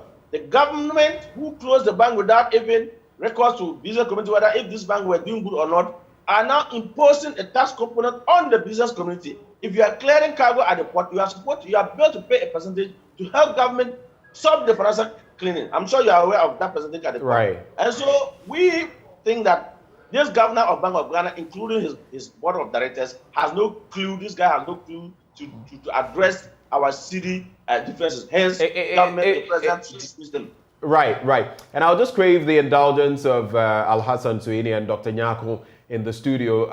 We want to clear the members of the business community, and then we'll come back into the studio and focus on you as we delve further into what to do as far as Parliament is concerned. But are you saying that then you don't have any faith in Finance Minister Ken Ofori-Atta, and that even the measures, the raft of measures that have been put together, injection of $2 billion to shore up the city to stabilize it. Of course, you don't agree with the policy rate increment and the pay cuts and all of that, among others that we expect. You don't think it will make a difference? Don't you have hope? When I heard that the finance minister was going to speak, it was laughable. I asked the act. So you say it was laughable? Yes, is the president coming to speak on the state of the nation again? If after the prime minister speak today, what is the president come to tell us again? Come on the state of the nation address. When is this finance minister is managing the country as if it's an enterprise? Managing private sector is different from managing public sector. When you are introducing public sector policies, and the main people that have gone to them to ask for their vote, telling you that if you do A, B, C, these are going to be the repercussions, these are going to be the consequences, and you fail, and you refuse to listen. Let me just take you through the benchmark value that he was banned in taking off in his 2022 budget, and we raised issues. Even His Excellency the President saw the need and called it off and said he should go and negotiate with us. When he was taking a 20% benchmark values away and telling that he was going to do it in 2 segments, that 20% now and set up a technical committee that, and then they will take the 3% out of us. Let me give you statistics. In the beginning of the year, January, frozen food per carton chicken, I'm sorry, no chicken. Chicken leg quarter was costing in January us Ghanaian to just go and buy a carton was costing us 125 Ghana cedis. In February, because of the city depreciation and other things, February, the cost of a chicken leg quarter was costing a Ghanaian, just one box, 135 Ghana cedis. When he took the 20% benchmark values away from us, it's costing a Ghanaian to buy a carton of chicken of 185 Ghana cedis. If you take chicken back, it was in January, it was 85. In February, it was 87. In March, when they take the benchmark value of 30% alone, it's costing the Ghanaian to pay 115 Ghana cedis to get to buy a chicken back, just a box 10 kg. Wow. Chicken wing, Ghanaian 170 in January, 180 in February, 230 as we speak. And even with this week, custom have changed this. Last week, custom was using 7.0052 to calculate duty. This week, last Tuesday, custom is now using 7.1152 to calculate duty. So even this price that I'm mentioning to you, my brother, will even go up in the market. Now, let me give you a duty component. And just briefly on that, Mr. Awingome, just briefly on that. Chicken, for the benchmark values, when we were enjoying benchmark values, importers were paying chicken back about 30,000, 33,000 Ghana cedis as a duty component. Only duty, no fees and charges, no stipulated operational charges, no terminal rent and assets, only duty. When they take the 20% off the business committee, a duty of chicken back has moved to 66 to 68,000. Look at the difference. A chicken leg quarter, we were paying 62,000 to clear gas container. These are food. I'm using this because these are daily basis consumption items, which is possible that everybody consume every minute, every hour. The duty before 20% was taken off was 62,000 for chicken leg quarter. As we speak, it is 92,000. Wow. Chicken drums, the thigh was costing the container per duty was costing us 61,000. Because he has taken 20%, the duty has moved from 61 to 94,000. What it means is that in very soon that's about a 33,000 increase. Yeah. So what it means is that there's going to be a shortage in food commodity in this country. This is just chicken I've taken. I'm sorry if I pick rice, if I pick other oil and other things, you would have seen the differential. And what it means is that we have importers. We have bulk importers. Those who bring 10 containers, 100 containers. Right. We also have those who bring 1 container, 2 containers in a month.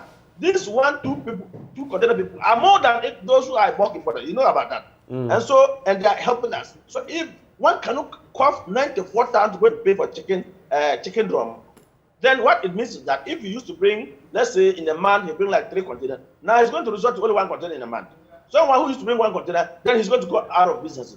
That is the danger that we are heading Okay, towards. so Mr. Awingobit, just to conclude the conversation in some 10 seconds. So I want to find out from you. So for you, there is no light at the end of the tunnel as far as today's delivery by the finance minister is concerned. In some 10 seconds, just give me a straightforward answer. That $2 billion that they want to pump into the bank, give me just within 2 months, is going to go off, and we are going to go back to square one. I'm telling you, give me. It's even less than 2 months. It's going to, because people are going to hold the dollar. I'm telling you, people buy it and keep it. Now the other aspect is he coming to reverse the 20% back to us?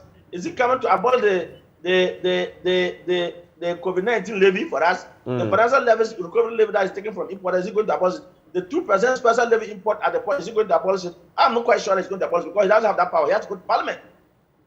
Okay. He has to go to parliament. Even when I heard that, they met with the petroleum consumers and concerned drivers union, and they were trying to take off certain taxes from whatever, reducing it by 1 cedis or whatever. He doesn't have that power. He has to go back to parliament because these were act of parliament. So the parliament look and say, we are doing it. He must go back to parliament. What if he goes back to parliament? Parliamentarians rejected his policy. What is going to happen? So I don't want to be deceived until we get back to parliament. All right, thank you. Thank you so much, Samson Asaki Awingobit, Executive Secretary, Importers and Exporters Association of Ghana. Thank you so much for joining the conversation, and we wish you the very best. Let me come into the studio. Right before I get to Clement Boateng, who is National Organizer of GUTA, right before I get to Clement Boateng, just a brief intervention from the two of you. On the back of the picture that Samson Asaki Awingobit has painted, is that it? Were you aware of all of this? And does it strike you as maybe worse than you expected? Well, I would have loved to respond to some of the issues that Doc raised, but I'm sure we'll have an opportunity later when you are done speaking with the industry players. Right. So I'll just limit myself to what Awingobit said. And I think that it came to me as a shock. I have been aware of, the increase in prices, on the markets. I mean, you go to any of the markets today and you are not assured that the price you paid for an item last week will be the same price you I think paid. it was 2 days ago, someone was going to market, someone I was chatting with on WhatsApp, and the person was telling me, I am praying that the 200 CDs I have will suffice to get there. In other words, there's no guarantee. There's no guarantee now that how much you paid for an item last week will be the same price you pay for it this week. I mean, that is how volatile prices have become, in our markets today. And so his explanation, kind of gives meaning to why prices are that unstable, in the markets today. Because if you used to import and pay 61,000, and he says this is just, the duty alone and not the other charges and taxes that they pay are not included. If they used to pay about 61,000 for, duty to bring in a product, and today, within 2 months, they are now having to pay over 90,000 for it. 94, an increment of about 33,000. Yes, over 90,000. It tells you clearly that the prices cannot be stable. And even in his submission, he still tells you that even as we speak today, they are using a different, method of calculation. So the prices can even change later today or tomorrow. So it is very, very dire. And you see, it brings me back to the point that I have made before on this platform, that when government thinks about managing the Ghanaian economy, they should not ignore the fact that the individual economies of homes contribute to the Ghanaian economy. And so if the Ghanaian economy is affected, either by our recklessness or by the international forces, we need to understand that the impact, or those who feel it the most, are the individuals who contribute to the national economy. So in every policy measure that we take, we have to understand that when we are asking people to tighten their belts to make contributions, we need to appreciate the fact that the people may not even have what it takes to make contributions because they are also heavily impacted by what is happening around them. Let me briefly, Dr. Nyako, very briefly on this bit. Do you feel the pain of Samson Asaki Awingo bit and those under his establishment? And do you get it when he says that he is not very hopeful? Because look at the effect of even the benchmark values. I mean, the impact, the toll it has had, not to talk of the new policy rate and all of that coming in. So for me, I share in the pains of the ordinary Ghanaian because of the times that we are in. And I hope Awingo Bit is not suggesting that prices in this country have been static over the years. I remember between 2014 and 2016, we saw price volatility in this country. Even at that time, there was no pandemic like what we are experiencing right now. So, and he gave us the price differentials within a particular period, within the period under consideration.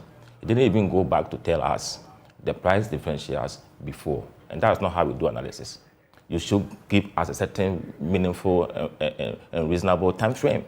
Because we all know that these times, everywhere in this country, we are experiencing price hikes. We are experiencing inflation.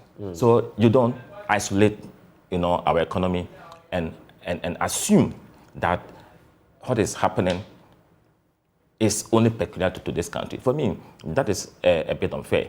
And he is saying that he doesn't have confidence in the governor or the Bank of Ghana because the city is not doing well. But he's also aware that last year, the cedi depreciated by 3.9%. The previous year, it depreciated by 3.93%. What did he say about that? Because but we're looking at some 17% within a short period. 17%. Yeah. I mean, of value eroded. That is in fact 17.1%. That is nothing to play with. You can imagine what impact that would have on people like Samson Asaki Awingo. It has an impact on businesses and all of us. But I'm trying to say that if the city was held to that stability last year and the year before, it should tell you that it's because of what we are going through right now. So you can do it again, basically. We can go back. Because, all right. Look at all the economic indicators. Do you know that in 2014, the cedi depreciated by 31.2%? 2014, it did. It did. You know what I mean? So, but how many percent? 32? 31.2%. 31.2%. In 2014, you can check. You know what I mean? So, and at that time, we are not going through the challenges we are going through right now. But now we know. So we are better now. We're even better off now than then. What I'm saying is that these temporary setbacks will be overcome. Okay, they will be overcome. Yes. Let me quickly address, and I'll come to you, Clement. I'll come to you, Mr. Boateng, at a point. But let me just bring in Dr. Ejapoma Jekedaho, senior lecturer at the University of Ghana Business School. She joins us as well for this conversation. Now, when you look at the picture of our economy, if you look at the snapshot that we've been presented with, within a very short period, the cedi has depreciated by over 17%. We're looking at the cedi falling to all major currencies, the American greenback, the British pound, the European Union's euro. On the other end, we also have fuel prices that are running amok. We have food prices that are really high. Yesterday, I was interacting with farmers who are saying that everything has gone up. Fertilizer prices, tractor, labor, and all the components. When you look at this and then you put it side by side with at least what we know that has emanated from the economic plan to salvage the economy, the $2 billion injection into our economy to shore up the cedi, the policy rate going up, which has pluses and minuses, and all of that, pay cuts. Do you feel this is going to have the sort of impact government would be looking for?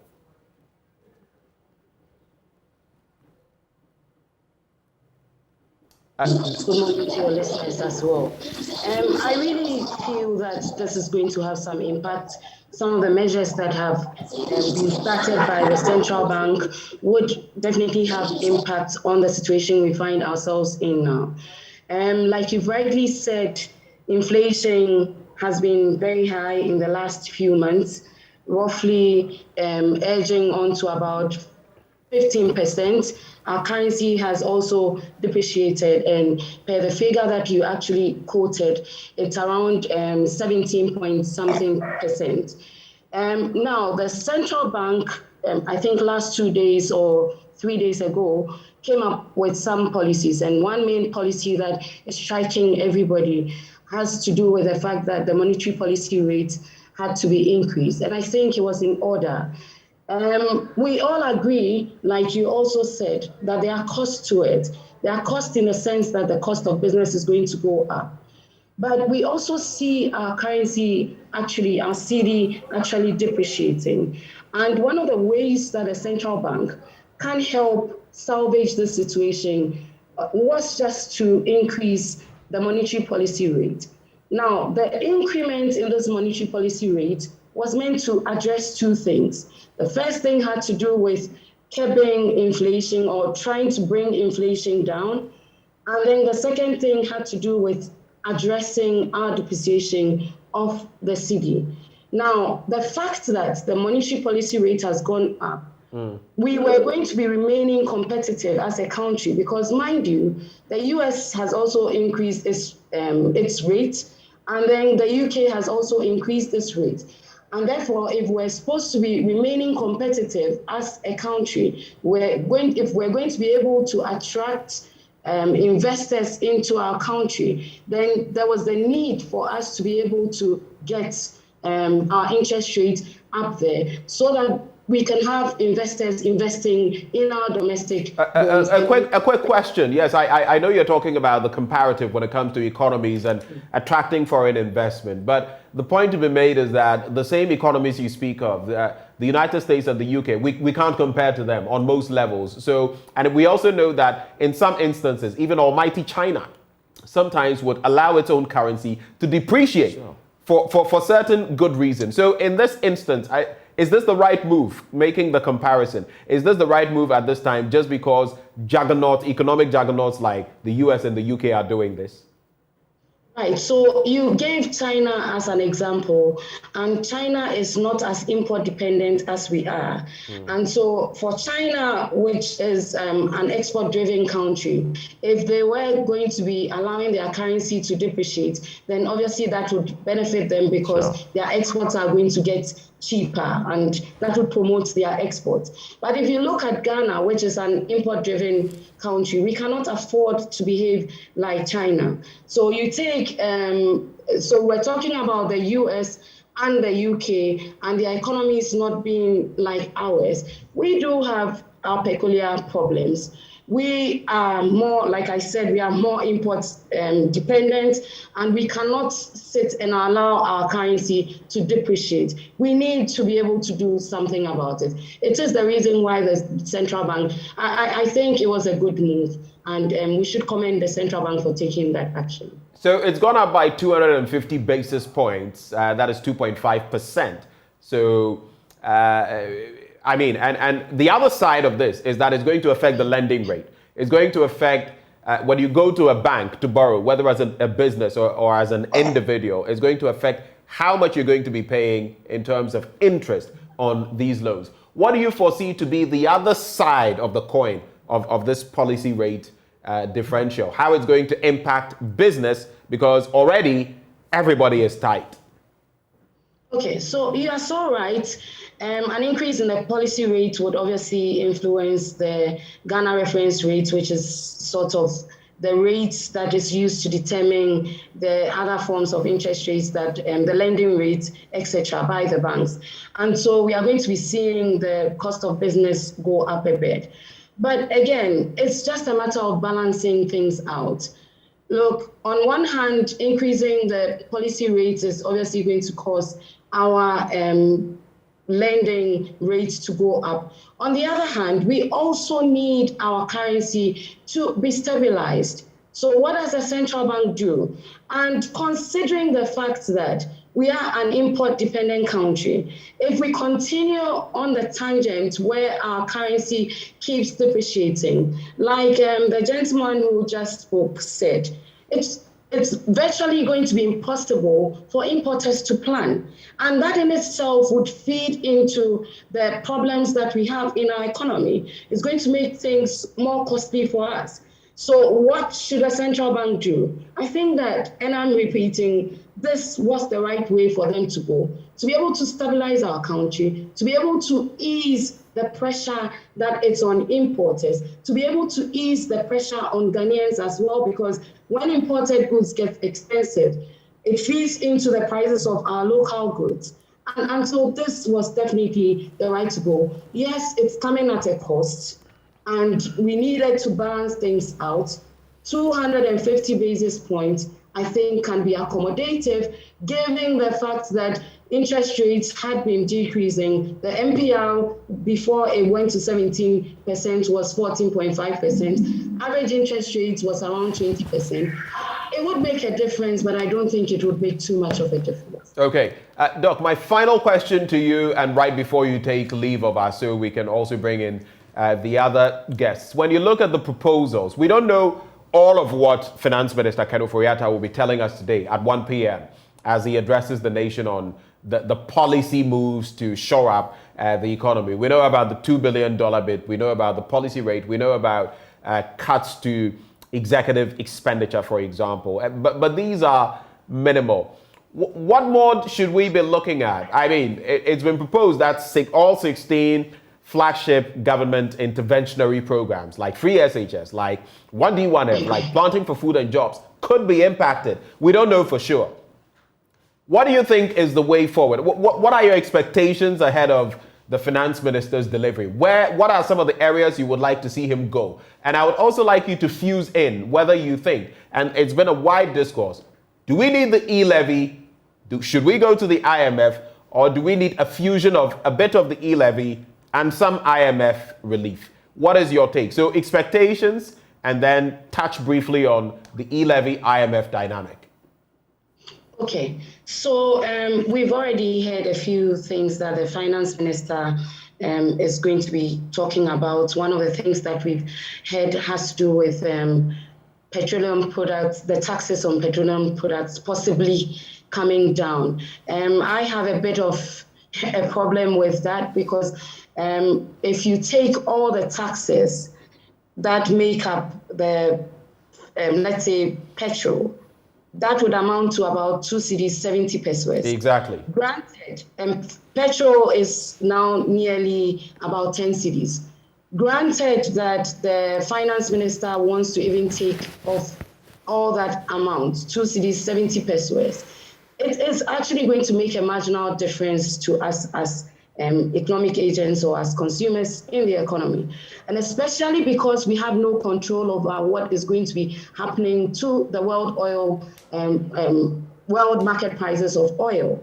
And so if per what is happening now, the prices of fuel shifts from 10 cedis to about 12 cedis, and all the taxes would have been taken off, we come back to the same position. Meanwhile, that's going to be leaving a gaping hole in the revenue mobilization process of the country, because, mind you, it was factored into the 2022 budget. Right. And so this same problem that we are complaining about, we don't have enough revenue, and because of that, we are going to have to borrow, etc. We are going to have to come back to that same position. And so touching the taxes, I'm a bit uncomfortable. Okay. We should rather be looking at other forms of government expenditure. And, you know, they've said that they are going to be cutting their salaries by 20 or 30%. That's showing good faith, because one of the reasons why we see our currency actually depreciating so fast is because of loss of investor confidence. And just because the investors, especially the foreign investors, don't see that we will be able to repay them when they lend to us. So if we are going to get them to come back on board, then they have to see good faith on the side of government. Right. And so government trying to rationalize its expenditure would go a long way to help us. Okay, now, let's wrap on the E-levy IMF dynamic very quickly. Yes, I was going to touch on it. Now, I don't see anything wrong with us going to IMF, but I think that IMF should be our last resort as a country. Because did you say it should be our resort, our first resort as a country? I said our last resort. Okay. Yes. IMF should be our last resort as a country. Why am I saying that? IMF comes to help us with our balance of payment position. At the moment, if we look at our reserves as announced by the central bank in their last press statement, it's almost about 4.3 months import cover. We are not there yet. We don't need that much help yet. I mean, if we are going to go to the IMF with our own homegrown solutions, why not implement those solutions now?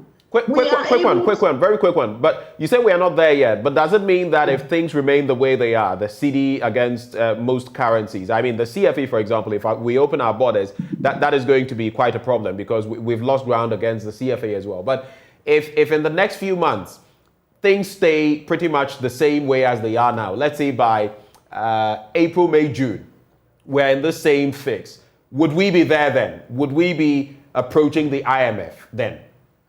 I mean, if we get to a point where we are starting to deplete our reserves and all that, then it would be important for us to go to the IMF for credibility's sake and then for support of our balance of payments issues.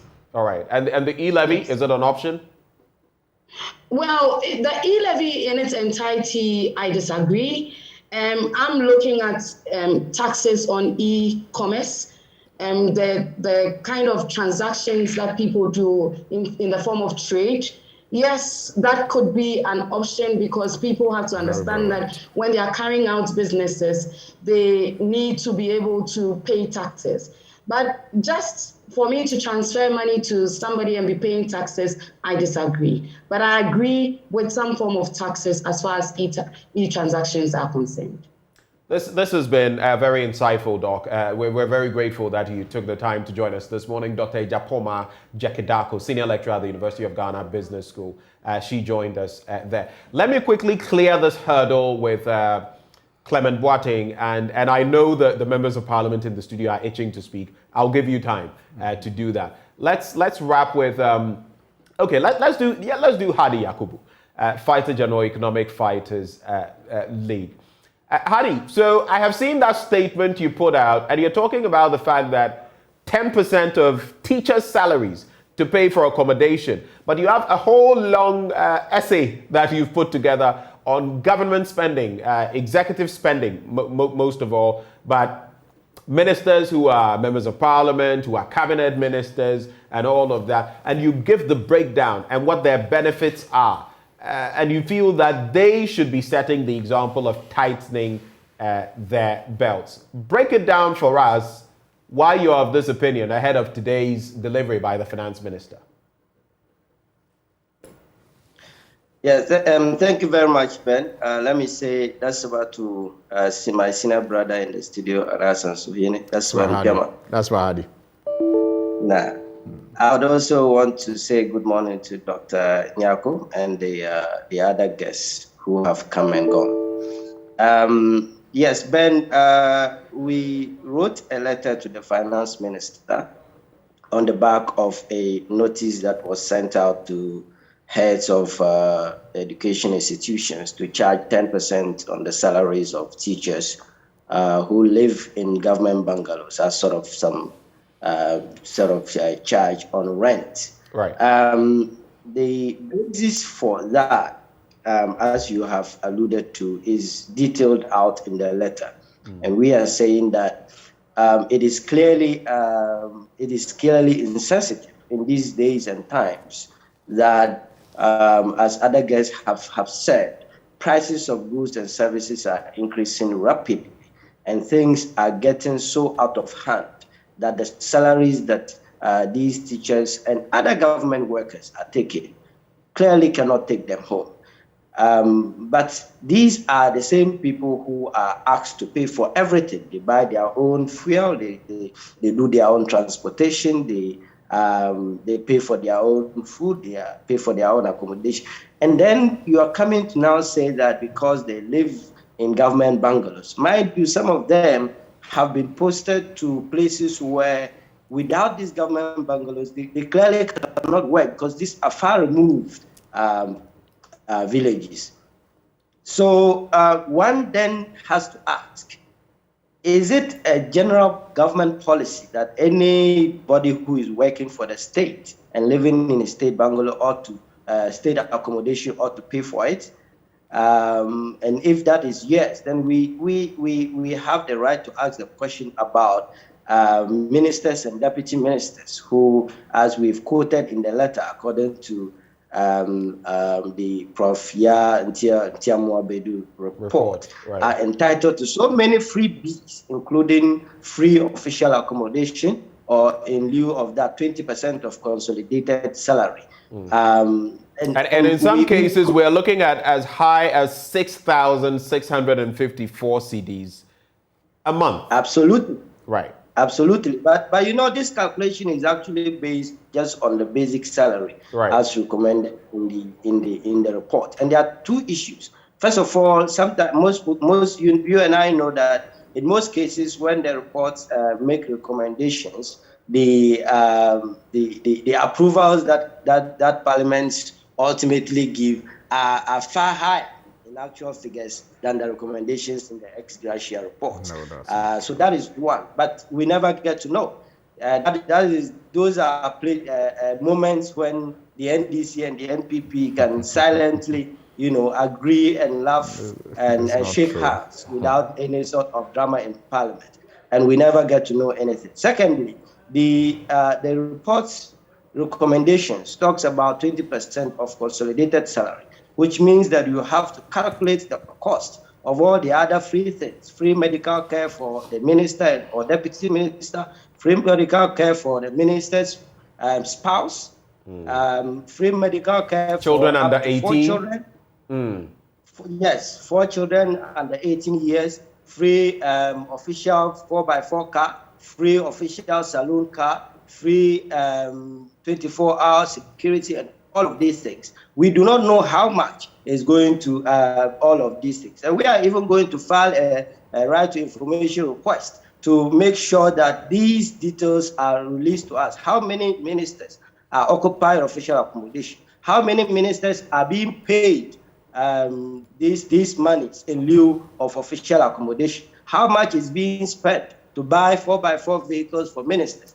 How much is being spent to buy extra saloon cars for ministers? How much is being spent on free fuel that is being given to ministers? How much is being spent on free medical care for ministers, their spouses, and 4 children, and all of these things? We're going to file a right to information request too, because the citizens deserve to know. And if we get to know this, then we will realize that when it is time to ask people to tighten their belts, then it is necessary for the tightening of the belt to be seen, from those who are admin. What do you find in the paradox is that those who are taking the meager salaries in the public sector are the ones who are being asked to pay for everything.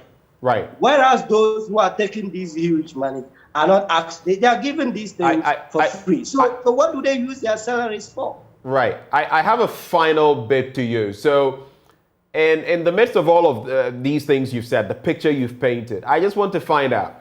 We're going to hear from Finance Minister Ken Ofori-Atta today, and already some plans have been made mention of. What are your expectations, the Economic Fighters League, you as an individual, and how hopeful are you that these measures will be able to catapult our economy to a higher place or to a better place?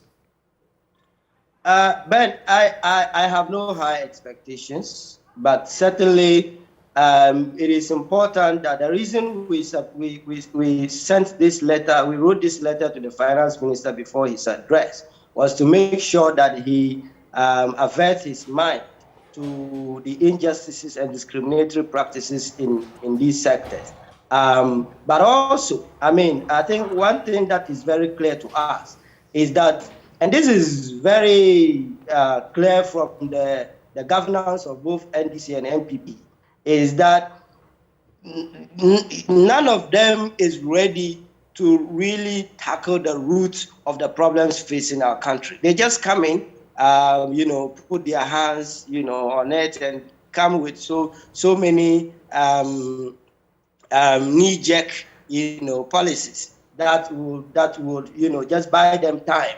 And then when they go out, the other party comes in, does the same thing, and then goes out, and the other one comes in. Really, really bad. What we need in this country is to look at the roots of the problem.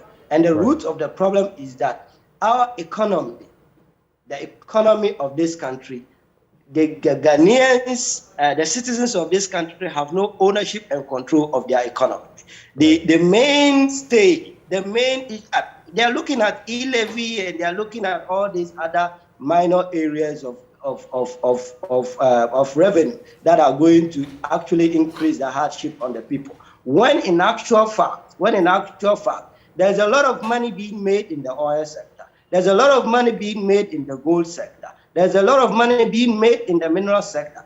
But none of these things come to Ghanaians per se. It goes to foreigners. And if you do not take control of your economy, if you do not take ownership and control of your economy, you can raise the basis points on the monetary policy. You can do all these knee-jerk things. Nothing is going to substantially change for a sustainable period of time. You are going to continue massaging these things, and you are not going to have a sustainable structure of economy that inures to the benefit of majority of the people. So we are saying that these are things that need to be taken into consideration, without which. So the president. So Hadi, your point is made for the sake of time. Apologizes to the people of the country, because who should apologize to the people of the country?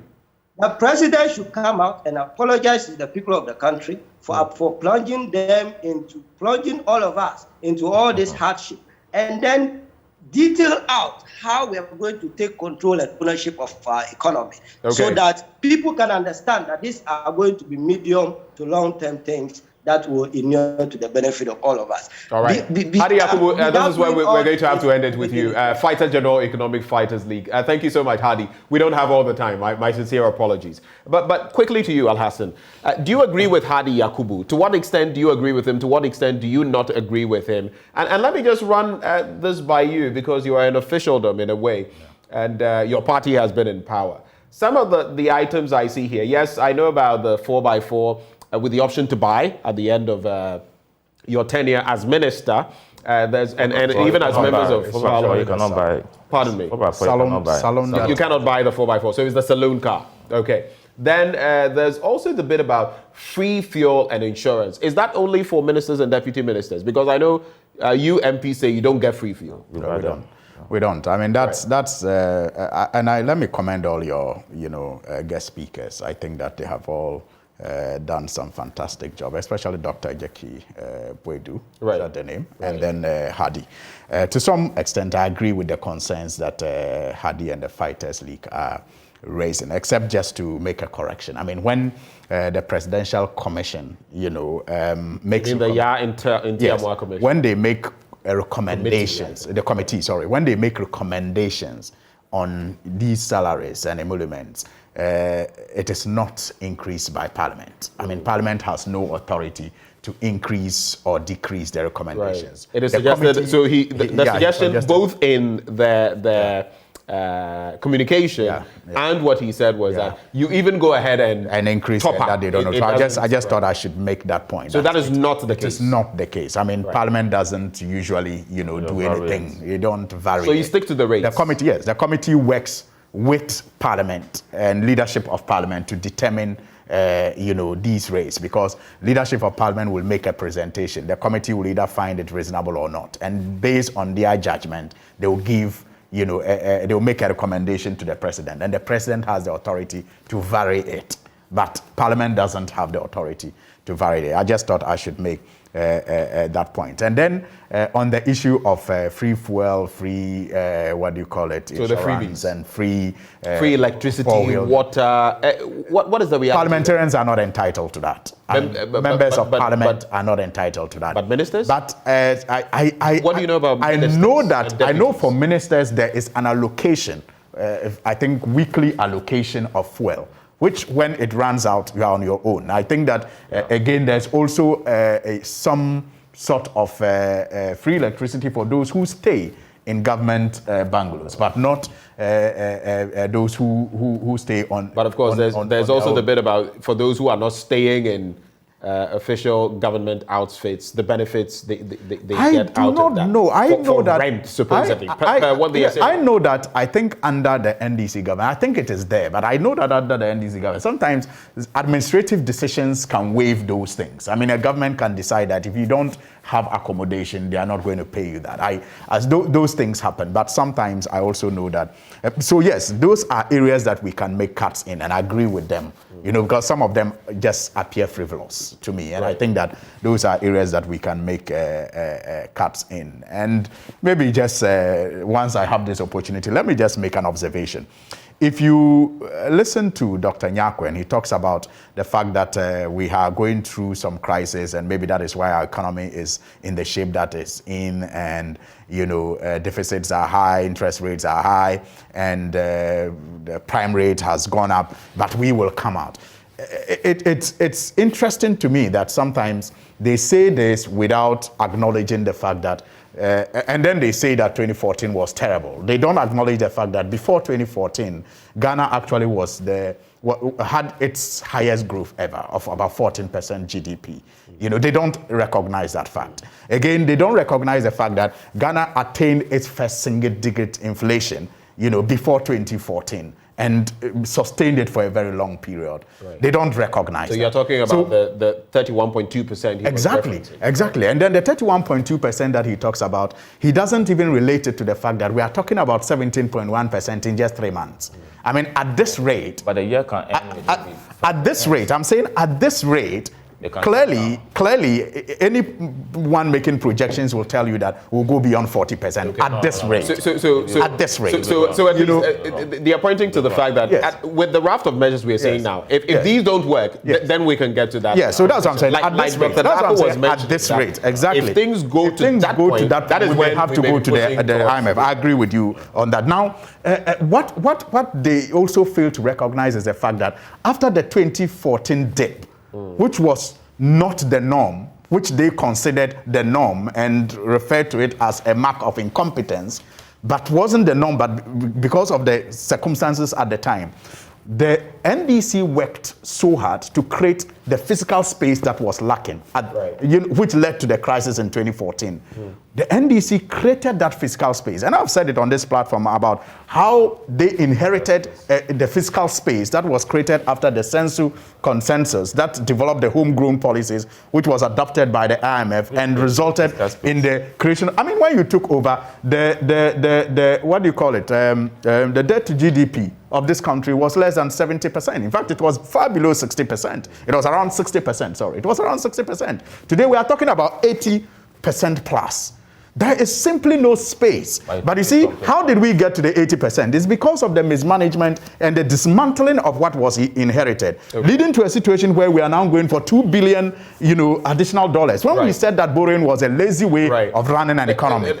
If this is what we are served with by the competent people, then I don't want to be competent. Dr. Nyako, in order not to belabor the point or keep going back and forth, because I know I don't want the reactions and counter reactions, else we'll keep going back. But I want you to take stock of two things. One, some people have said that to again save money for government's kitty and save us all the pain that we're going through, one of the measures to adopt is to merge some ministries. Some of them put them under the presidency. Some of them have them subsumed under other ministries because it makes no sense for them to be standalone ministries and to have a budget on their own. The other bit that I want to run by you has to do with, since we're all setting an example and ministers are setting an example, you as members of parliament, some have suggested that you two, slash your salaries, take a pay cut. Yesterday, how do you respond to these two? Yesterday, I made this call on GTV. I said I made a call with Podo, and I said that MPs must also brace up to, have some of our salary or allowances cut. I'm for it. But see, what percentage are you looking at? I think I will yield to the leadership to handle that. No, but I mean, you're free to talk about. Look, I feel a 20%, 30%, 50% for me, cut would be reasonable. For me, I'm for it, but I yield to my leadership. I don't want to jump the gun.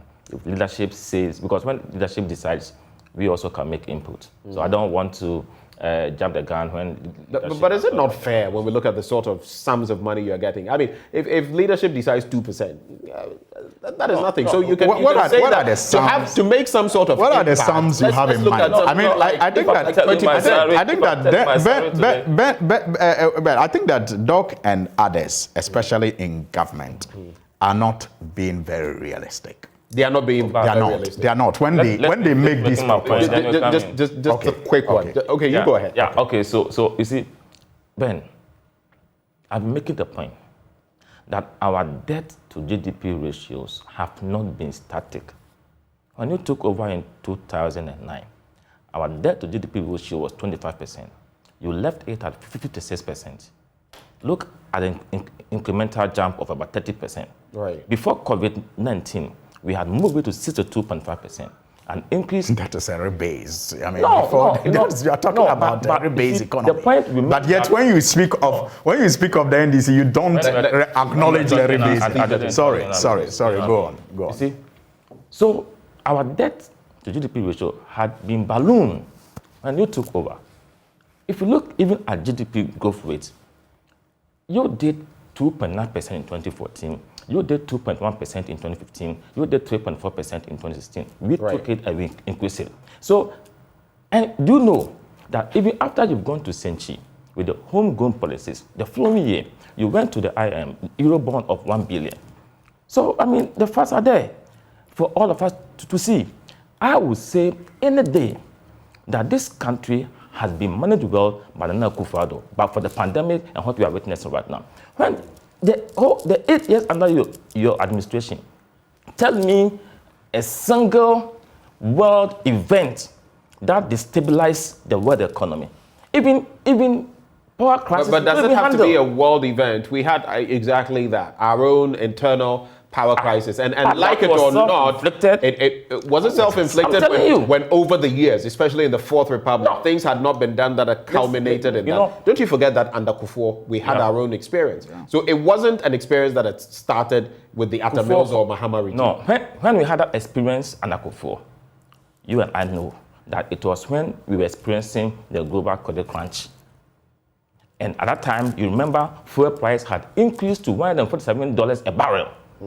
Before Kufuor, left the scene, MEP left the scene, intervention had been put in place. When they took over, we had excess capacity of about 2,800 megawatts. That's not true. That is true. It's absolutely 2,800, and we needed from where?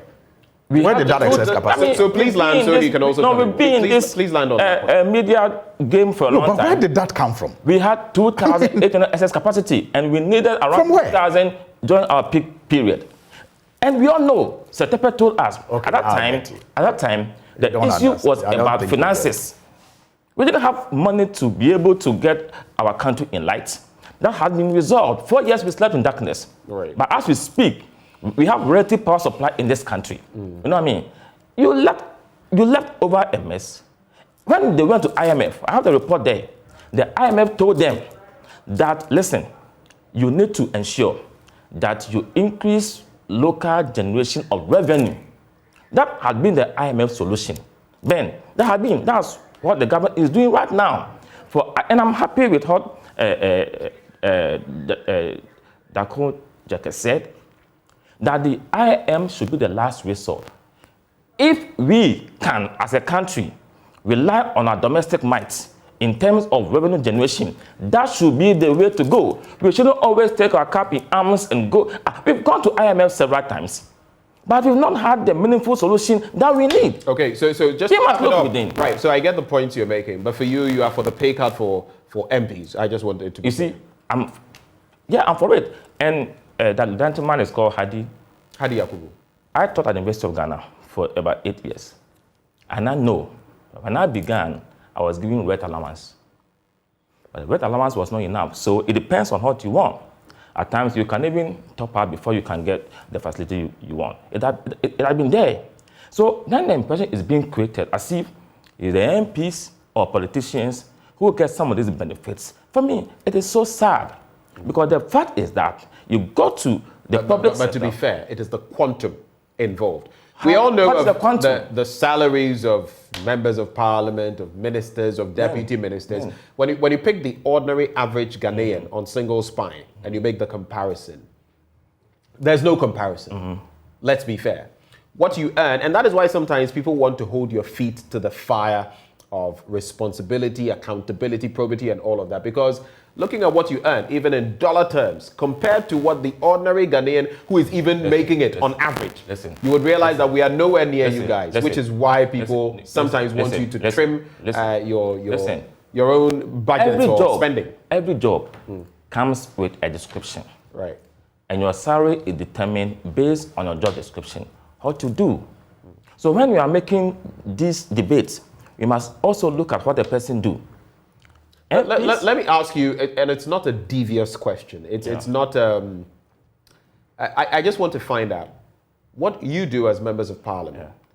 Is it, and with all respect to you guys, is it extraordinary compared to, let's say, what some CEO managing a company somewhere is doing, managing an entire outfit of thousands of Ghanaians and all of that, who is earning far less, maybe a third of what you are earning? Are you saying that what you do is so exclusive that you need these to be able to, that you can't do without them? At least I've worked in other sectors. I've taught before. I've been HOD before. I've been in academia and other sectors. I'm a member of parliament. I can tell you, as a member of parliament, what I go through, the things that I do, my brother, outweighs what I've been doing before. Because the responsibility and the burden, we go to parliament almost every day. What goes in there? Even the Hansard that you have to go through and read. I read theses, dissertations, I read them. But every day, there's a Hansard. And you want to be a serious parliamentarian, you must. And at times, a Hansard, if you look at the volumes, over 300 pages. I'm telling you. All right, so the point, the point is made. Before I could just make a contribution to this. For the sake of time, I'll be moving on to Clement, but I know you want to. So let's do that quickly. Just a quick one. And also add whether you feel, as MPs, your salary should be. I'll start on that note. I think that Doc and others in government are not very, realistic. I'm not against salary cuts, by people. Are you willing to take a pay cut? I am willing to, but you see, we have to come to that discussion with some level of honesty. Proportion, yes. With some level of honesty. Okay. I know media practitioners who earn more than I do as a member of parliament. I know, as for CEOs, I don't even talk. Some of them actually take twice my salary. Yes. You understand? And the workers, they are few and far between. Those who would be taking that kind of salary. No. In fact, they are not few. In fact, they are not few. They are not few. Look, I can bring you my pay slip. It's less than 10,000 Ghana cedis. But I know media practitioners who earn about 8,000, 9,000, 10,000, 11,000. You earn less than 10,000 cedis. Most of the time. After deductions, I take home less than. So your gross obviously is more than 10,000. Yes, but that's the point I'm making. But I'm telling you, when you talk about even take home, there are so many workers in this country, in the banks, in the financial institutions, who are taking more than us. But you know the difference, Benji. You know the difference. The difference is that they are not obliged, even they do, but they are not obliged to attend to some of the social demands that we attend to. If they don't do it, nobody blames them. But as a member of parliament, if you don't do it, you lose. It's an obligation. It's an obligation for you to do. So that is the difference. Again, when I say those in government are not being realistic, when they call for these salary cuts of MPs, is that many of them in government are serving on boards. Many, in fact, almost all of them are on boards. But we can do proportion. Okay. Man, we can do proportion. So let's come to that discussion with some level of honesty about our earning, the difference in our earning, capacity. So that we can do, if we do the proportion. But there are some of you who are more well to do than some of us. How are we well to do? We are taking the same salary, but you have an extra from you're serving on a board. What I find refreshing is that both of you are willing to take pay cuts. Yes, we are. But let's come to that discussion with some level of honesty about how we the differences in income. But let me just respond quickly. He talks about the international economic impact on Ghana. Look, let us be very honest, and Doc knows this. I'm surprised he was speaking the way he was speaking. There was no war in 2014. Yes, I agree. But there was, the plummeting. We experienced the plummeting of cocoa prices and gold prices. All-time low. It didn't take a war for that to happen, but it happened. You had oil. You admit those shocks. And those shocks, these are major. These are major these are the top two that we use. Gold. Where did we get the oil? At the time, we just had of wells. Exactly, we just had one oil well. At the time, that was a Jubilee field. Let's just be honest. And then again, remember, we even had a problem. Ben, we even had a problem with the FPSO, we even had a problem with the FPSO at the time, and so even capacity, the volumes that we're producing was low. So we had these impacts, these shocks on the economy in 2014. And I'm saying that by 2016, we had done so much work that the international community actually predicted that 2017 we're going to see an economic growth of about 8%. Okay, in 2016, thank you, Hassan. If you took over and you maintained to ensure that. Let me bring in Clement Boateng. Clement Boateng is first vice president at Guta. I just want to sneak in Clement Boateng so that you can also make your point. We've heard from Samson Asaki Awingobit in terms of the real feel out there for importers and exporters. For you members of the, Guta, what has it been like? What has this crunch felt like for you in terms of conducting your usual activities? And how expectant are you that whatever Finance Minister Ken Ofori-Atta is going to say today will bring about some boons to you as members of Guta? Thank you very much for having me. Can I know your name? This is Benjamin Akakwo, and my apologies for keeping you on for so long. My sincere apologies. It's okay. So good morning, Benjamin. Thank you for having me on your program. As you are all aware, the situation that the business community finds itself currently is something that is very worrying and having a very negative impact on our businesses. I think my colleague Astake, spoke length and breadth of the situations that is pertaining at the ports. How we are currently, paying more as a result of, the benchmark, the adjustment that they did in a benchmark. We were calling for a total, a total government had wanted to, reverse the policy, but we said no. And so we were negotiating with government to try as much as possible to continue with the process. But then government just give us some concession, which I think is not enough. But we will take it like that. So couple, with the present, currency, depreciation that we find ourselves, it has a very negative impact on businesses.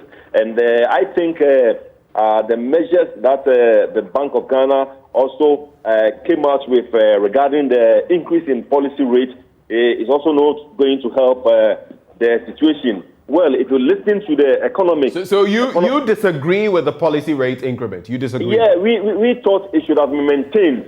It should have been maintained because even though the economists will say it's good because they want to, mop up excessive, money in the business community or in the country, but it still have a negative impact on businesses because it asks us to, cost of doing business. Because once the policy rate has been increased, then you know that the banks are also going to, borrow from the commercial bank at a cost, and therefore their margins, is also going to be increased. And definitely it is going to affect, the lending rate, because we are those on the ground that knows what actually pertains on the ground. But if you speak to the economics, they will speak on paper and think that what the Bank of Ghana did was in the right direction. But we, those that are on the ground and doing the actual business, think it wasn't right, and at least it should have been, maintained. Okay, so ahead of today's presentation, if you can do it in some 40 seconds for me, how optimistic are you that there'll be any cushioning for the members of your community? What are you looking forward to? Regarding how the cedi depreciation can be, controlled, Guta has preferred a lot of measures, to the government that we think if it's implemented, it will go a long way, because this is a situation that has been perennial, that at the time of the year, in every year, we find ourselves in this situation. So we think once currently most of our imports, come from China, there could be some arrangements with banks in China. They could have a partner bank in China, so that instead of taking, the hard-earned foreign currency, we will pay the money in cedis at the bank, and then they will in turn, pay our suppliers in the Chinese euro, Chinese yuan over there. So, we expect the finance minister, to touch on this, and also we expect him to also,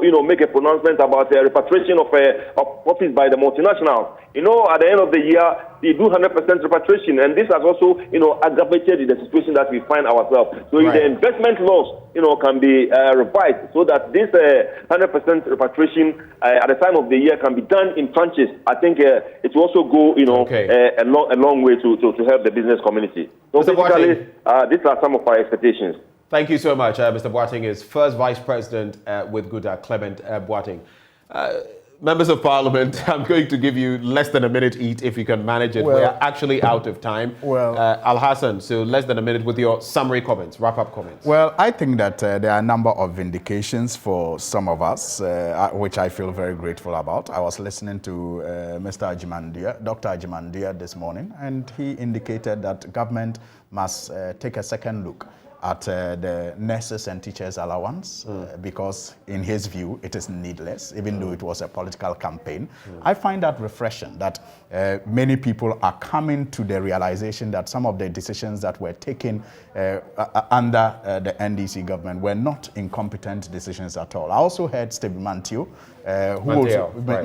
who spoke about how we can fund SHS by investing our oil money in projects such as the Terminal 3, then use the proceeds from such investments to fund free SHS consistently, because he has seen that these investments are paying for themselves. For example, Terminal 3 that was costing the nation about $274 million US. If we had used the monies we had borrowed in the past 60 years or so, investing in such infrastructure that could pay for themselves, perhaps we will not find ourselves in the state that we find ourselves. At Trouble Gas, for example, we use $1 billion to construct it, about $1 billion, less than $1 billion. Today, it saves us $300 million every year. It has paid for itself and it's given us more. Thank you very much. 40 seconds. 40 seconds. So for me, that's prudent management. For anything that we have to do to get our economy back on track, and I want to plead with my colleague and his team on the other side to cooperate with government for us to implement the policies captured in the budget. If we had implemented those policies, I'm sure the pains we are going through right now would have been lesser. Does it include the E-levy? I've heard one from your rank say that in a month the E-levy ebeba. I mean, that's why I'm saying that we need their cooperation to make sure that some of these policies we are introducing come into fruition. The benchmark reversal policy was also one of them. The fees and charges, automatic adjustment is one of them. The common platform in dealing with property tax. All these are revenue enhancing measures that we think that can increase our fiscal envelope, our revenue envelope, for us to be able to move this country. So they need to support us. This country must move on. The excessive politicking, for me, must give way to productive thinking, patriotism. I mean, it does nobody good if we are happy regarding what is going on right now. But I want to commend my brother for accepting that even as MP, even though we are going through difficult times in terms of how much we receive, we must also sacrifice to support the government in helping the citizens. Thank you. There's a caveat. Thank you. Yeah, and I'm sure he's not forgotten the caveat. Sure. That they must be open and candid about it. Yeah, exactly. And we've been joined on this conversation. It should not be across board. By the government must proportion. Samson Asaki Awegbobe of the Importers and Exporters Association. We had Clement Boateng, First National Vice President at GUTA. We also had Dr. Ejapoma Dakon, who joined us. She is senior lecturer at the University of Ghana Business School. In the studio, we had Alhassan Suine, Member of Parliament, Tamale North, and Dr. Kingsley Nyako, Member of Parliament for Kwadaso. Gentlemen, and to all of you who joined us via Zoom, and to all of you watching as well, thank you for making the time. My name is Benjamin Akako. This is the AM Show. We'll come your way again, same time tomorrow. Our major news bulletins at 10 and at noon. Stay for the rest of our programming.